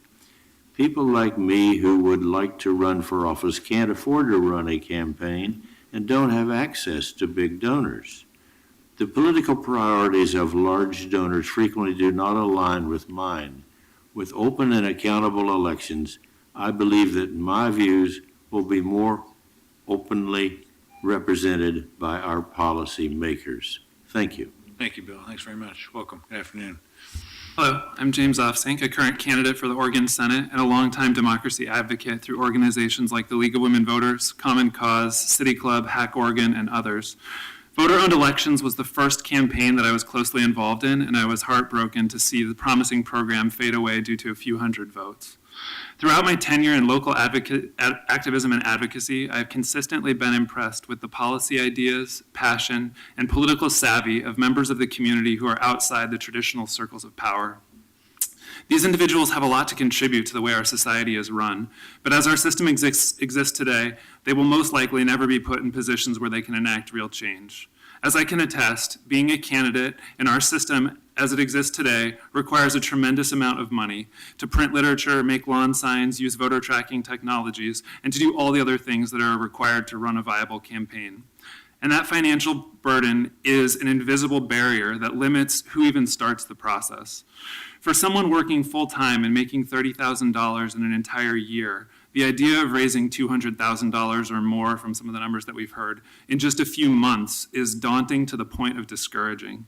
Without being part of an existing network of wealthy individuals or organizations, it's difficult to know where to even begin. The result is that the groups of people who most need a bigger voice in our democracy, including communities of color and young people, the groups are exactly the groups of people who have the least developed network of wealthy donors and are shut out from a large and important part of our political process. Our existing system exerts pressure shaping the types of candidates that are viable, and because of this, we miss out on a lot of potential that these individuals and communities would bring to the leadership of our city. Aside from who can run from office, it's also important how community members can participate. When people see the tremendous amount of money going into political campaigns and know that they don't have a lot to donate, they may be discouraged from donating at all and end up believing that they don't matter in a political process that places so much emphasis on campaign contributions. Open and accountable elections offers time-tested solutions to both problems, allowing any Portlander an opportunity to galvanize grassroots support and have the resources to run a viable campaign. Our democracy works best when everyone has a voice and when people know that they can meaningfully engage in the same way that everyone else can. While other places in the country put up blockades to people participating in their democracy, here in Oregon, we can continue to build upon our legacy as democracy trailblazers. For a fairer, better, and more participatory democracy, I urge the council to enact open and accountable elections. Thank you. Thank you. Welcome. Good evening. My name is Benjamin Garrett. I'm an SEIU 503 board member from the private nonprofit sector, also the Cape Council chair for the Portland region, SEIU 503. And I want to thank our honorable commissioners, our mayor, the people in this hall coming together in celebration of democracy. I'm here today as a lifelong Portlander in a city that's rapidly changing, and I embrace this change, provided everyone, new and old Portlanders alike, have the opportunity to shape our more inclusive future. I'm here today for my family, for my husband, who's an immigrant from Spain and Mexico, for our daughter, who's studying in Veracruz on the dean's list in her college, getting a law degree. Our daughter, who will soon have the opportunity to join my husband and me shaping Portland's future as the first generation who has had this opportunity through marriage equality. I'm here as a broken-hearted case manager, serving so many people who are ill, doing their best to stay healthy, and forced to sleep on our streets every single night. They may have very little in a superficial sense, and they're among the most gracious, grateful, humble, appreciative Portlanders I've ever known. I imagine the unlimited potential that our city holds when we uplift the voices of those that I serve, the voices of every family that shapes our city. How Portland is changing and whose voices are valued raises really important questions about our political process, and currently that process is out of balance.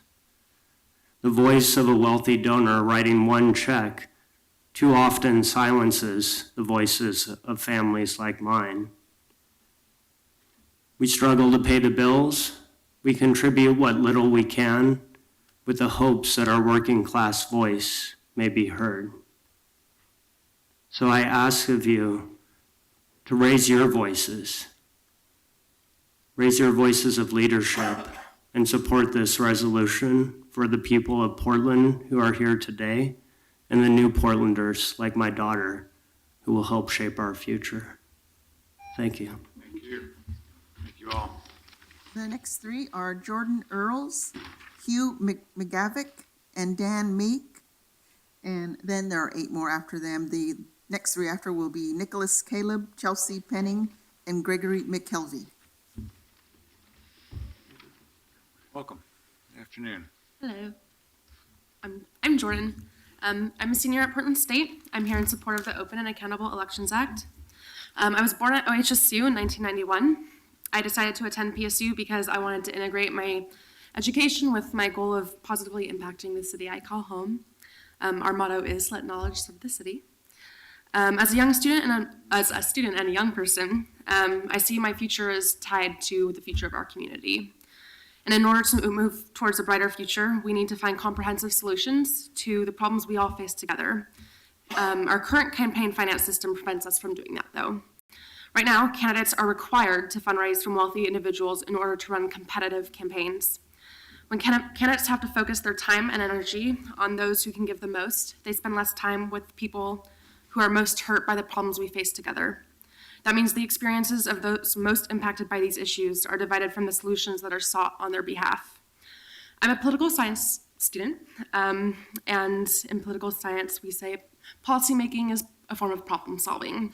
You don't have to study political science to know that all good problem solving requires nuance. And as Commissioner Novick pointed out at the beginning of this hearing, when candidates have to spend their election campaigning towards a specific set of people, we lose that nuance in our policymaking, and that's a problem in and of itself, and that's why this should be a priority, both in terms of the policy making of our city council, but also in terms of our budget. Under the Open and Accountable Elections Act, candidates will get to know the problems we face as a community more intimately because we'll be exposed to more diverse perspectives, which can only improve the solutions that are brought to the table. Commissioner Fish is not here anymore, but I would like to address some of the questions that he posed. Voter VOE, as Commissioner Fritz pointed out, was repealed because it didn't work. I can say with a degree of confidence, if this were to be referred to the ballot, it would pass with an overwhelming majority. Portland supports this. We got over 1,000 petition signatures on this. That's not really the reason it shouldn't go to the ballot. The reason it shouldn't go to the ballot is because before you, we have 30 organizations who serve the most marginalized sectors of our community. They have spent their time and resources advocating for this proposal because it will serve those people. And if it goes to the ballot, that means they'll have to use their time and resources raising money against individuals and groups who this proposal is designed to balance our democracy against. Their time and resources are better spent directly serving the groups they represent, and this is something that should be passed in-house for that reason. Thank you very much. Good evening. I'm Hugh McGavick. I'm a retired civil rights attorney from Washington State who's retired here. I came to convince and persuade and argue as I'm trained, but I'm not going to do any of that. This page of comments is moot now because I haven't heard any opposition to this from the panel. And Commissioner Fritz, thank you for bringing this forward. Thank you, Mayor and Commissioner Novick, for hearing the citizenry. I haven't heard any opposition anywhere. I've heard comments and constructive suggestions. This is moving forward, I strongly feel, as it should. This is a great way to empower people to change the definition of what it means to be a candidate in a Portland election. It's no longer who is the marathon person who can go the distance and raise the most money, who can become the most beholden, who can become the most burdened, who can do the things that are not essential to govern, but are essential to getting elected. So this is a beautiful pathway to that, and I strongly commend where you're at. The other thing it will do is change public perception. Who is a candidate? Why should I pay attention to them? Will they pay attention to me? Who are the people we've elected? I know them. They came to my house with 17 other people, and we each gave them $10. That was great. I'm in the game. I got skin in the game now, and they know who I am, and they'll listen to me. I can go to city council. This is democracy. This is democracy exemplified. This is beautiful. And I've heard ideas and comments and questions, and they're all with regard, how do we do this? Not shall we do this? It's pretty clear we shall do this. This needs to happen now. And may the angel be in the details. Thank you. Thank you. Good evening. My name is Dan Meek. I'm a 33-year resident of Portland.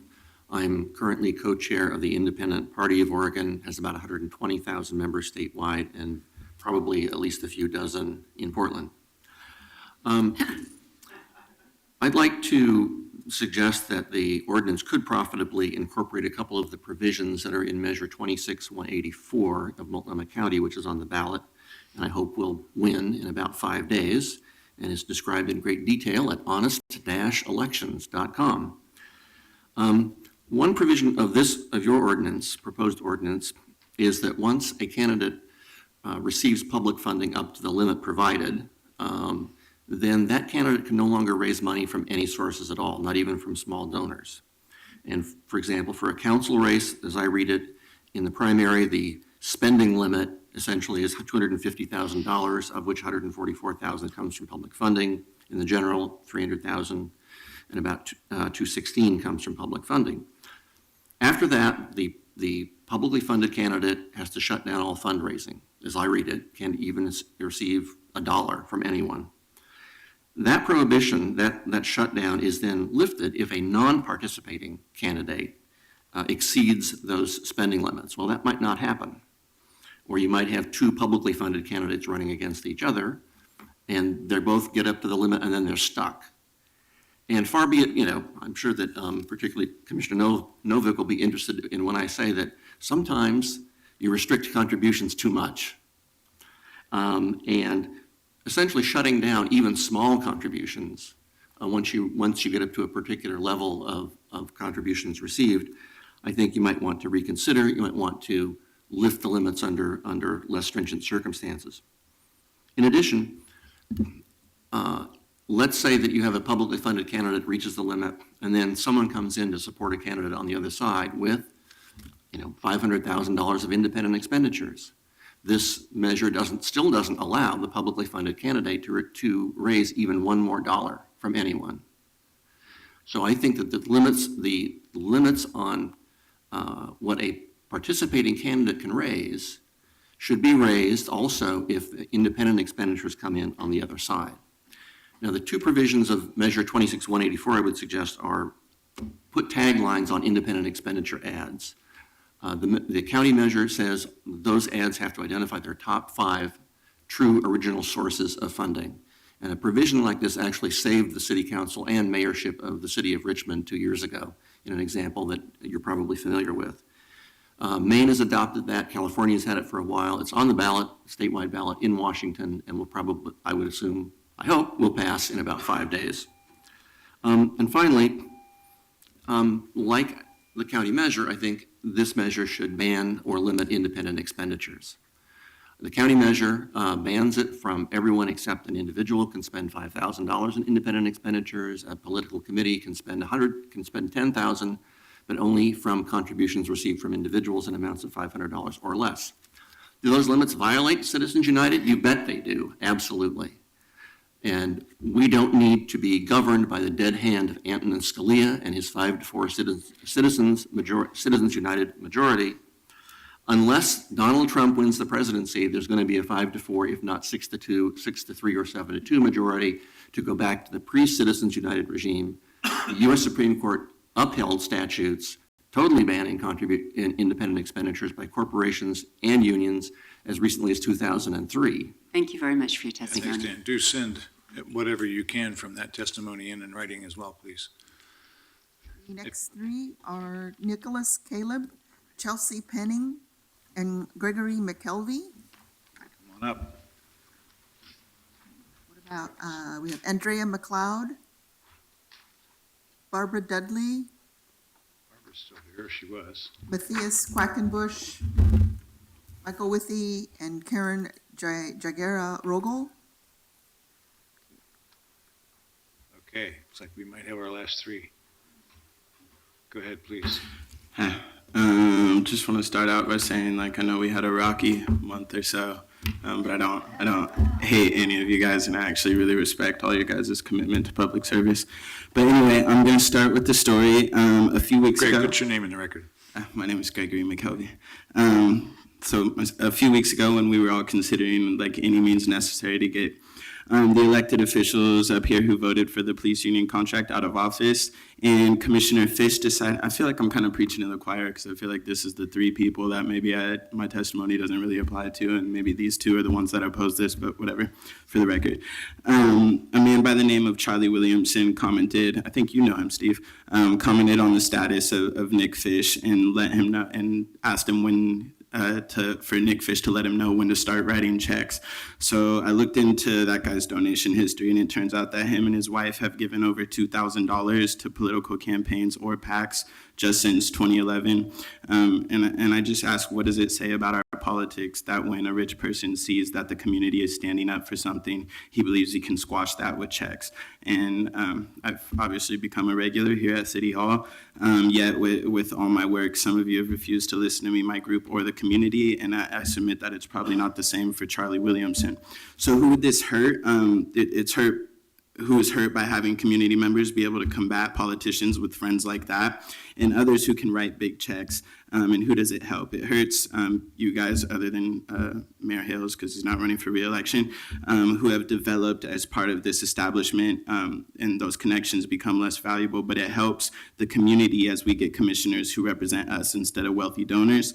And not by choice, but similar to what Steve was saying, when you have to call these wealthy donors, you start living in a bubble. And there's a Portland out here that can't really afford to give to political campaigns. Like, I have negative $36 in my bank account right now. So when election season comes along, I'm not the one that gets calls. If we had people in these seats up here who had our interests, I think they would have stood up when someone filed a false police report in order to beat women, children, and disabled and elderly out of this building on October 12th when they simply came to testify. I would submit that if it was Charlie Williamson who was dealing with the pain of batons in his ribs still, something would have been different. So in 2012, 600 people who live in Portland gave small donations to support candidates for city office, but their voices were drowned out by just 20 big donors from out of town who gave twice as much. So I urge you all to do the right thing for the community. I believe you all probably got into this line of work due to a commitment to public service and the resolve to make our community better. So please do the right thing, because if you don't, I won't be quiet. We won't be quiet. We will analyze each of those donations specifically to Nick Fish or Dan Saltzman if they have re-election bids, and this won't go away. I won't go away. Thank you. Thank you. Welcome. Good afternoon. My name is Karen Brogel. I'm going to be very short, but I work in the educational sector of the city, and I think as a community member, it's important to be aware of the need to restore our city and our elections. Every single person in Portland needs to have a voice and equal treatment. At the end of the day, we are a community who needs to promote equality and treat all individuals with the same exactly value as anybody else in our community. The importance of having an understanding leadership and representatives in office will make a great impact in our community, instead being underrepresented. This is important because by individuals, we need to have represented by individuals who promote transparency, which is going to make this city better. The main reason why I'm here is because I want to make sure that people as me are being heard. Thank you so much for your attention. Thank you. Thank you very much. Good evening. Well, this is very exciting, obviously. Put your name in the record, Michael. Mike Withy. Just as a resident, I'm really excited about this proposal because I think about 5 years ago, we were doing something called Occupy Wall Street. And Portland had something similar right near here. You probably heard about it. But that's basically what we were trying to say, is that we really need to get big money out of politics, especially right here where we live, because that's where the homeless people live, that's where we live, that's where we need to work really hard. So this is personal to me, having worked in the homeless field, volunteered in the homeless field, because I've seen it firsthand, and we talk about it all the time when we look at our city leaders and we look at everybody's ORSTAR accounts and we talk about recall elections. That's the first thing we're going to do is say how many developers has been, participating with them politically, and is there pay for play here? And of course there is. It's part of politics. But unfortunately, people die on our streets that don't have to. And nobody can tell me that Terminal 1, like it or not, was shut down because of political reasons, political will and money. And that became very political, and that's why people are going to die on the streets of Portland, on the sidewalks of Portland, because we don't have the other space, the other 100 bed set. Do you guys have another place in mind? I know you supported them for the We are most going to part, open more beds. but this is where we're getting to. This is a life and death situation. I understand. So the thing I'm excited about is that whoever says no to this proposal, it's like political suicide. And I just wish that at least one person would do it, because that would make our recall election a lot easier. Anyway, thank you all very much. Thank you. Thank you all. So before we close the hearing, Commissioner Fitz, why don't you outline the schedule of what you have in mind of when we're going to have work sessions and hearings? Right.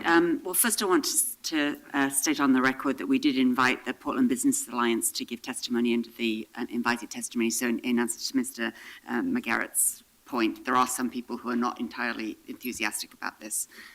There are also a lot of people who are very enthusiastic, and thank you for staying. Thank you for the 31 organizations that have been working with us and getting the word out to people in Portland. It feels like something that we are all doing together. And so, obviously, my staff and I have been making lists of the suggestions and such. What I'm thinking, Mayor, actually is like what we did for earned sick time, to have a task force with representatives from that we've heard, and maybe representatives from each of the council offices, to look at, there's a number of different issues that we should be able to work through, and to do it as we did with earned sick time, that the question wasn't whether to do it, it was how to do it. And so I'm going to take a leap of faith and hope that there will be unanimity on the council that this is something we want to do. And so that we'll take 3 weeks or so, maybe at the beginning of December, come back for another first hearing. I'm looking at my staff over here, that's all right. Come back for another first hearing at the beginning of December so that we could then have the vote the week after.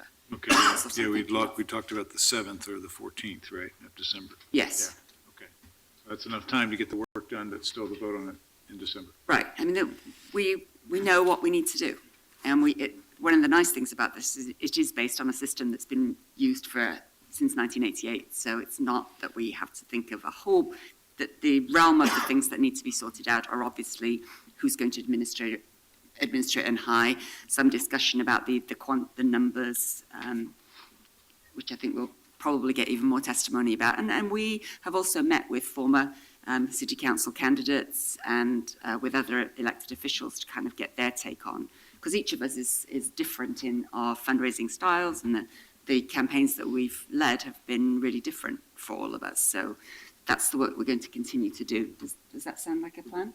That's helpful. And I guess I also want to look at some of the financial mechanics of it. I realize I won't be proposing future budgets, but I know how to propose them.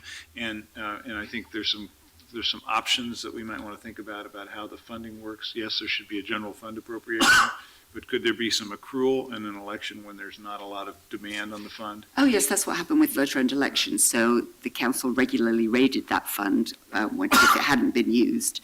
And so setting up funds and not rating them, I would be my preference. Well, no, and let me just be clear that our proposal is that people could start campaigning the summer before the May primary, so in July of the previous year. And it's set up to encourage people to get started earlier. And so it's not that there's a cap on there is a cap on the amount each candidate can get, but if, Commissioner, you're worried about the pot itself being big enough, one of the purposes of doing it this way is so that people don't wake up at the beginning of March and think, well, I think I'll run for city council, that'll work out well. Because it's just not possible with 600,000 voters, especially people in the community. I mean, as was pointed out, we as incumbents we're on television even as I speak, and we have a lot of opportunities to show what our bureaus have done and those kinds of things. But for a community candidate, like Cassie Cohen mentioned, they're going to need to get their word out earlier to get started. Good. Well, thank you all very much. And Commissioner Fritz, thank you for organizing an excellent hearing. That's the schedule. So again, if you have specific suggestions that you want to get to us in the meantime by email or other means, that'd be very helpful. Thank you all very much, and we're adjourned until next week. Thank you, everybody.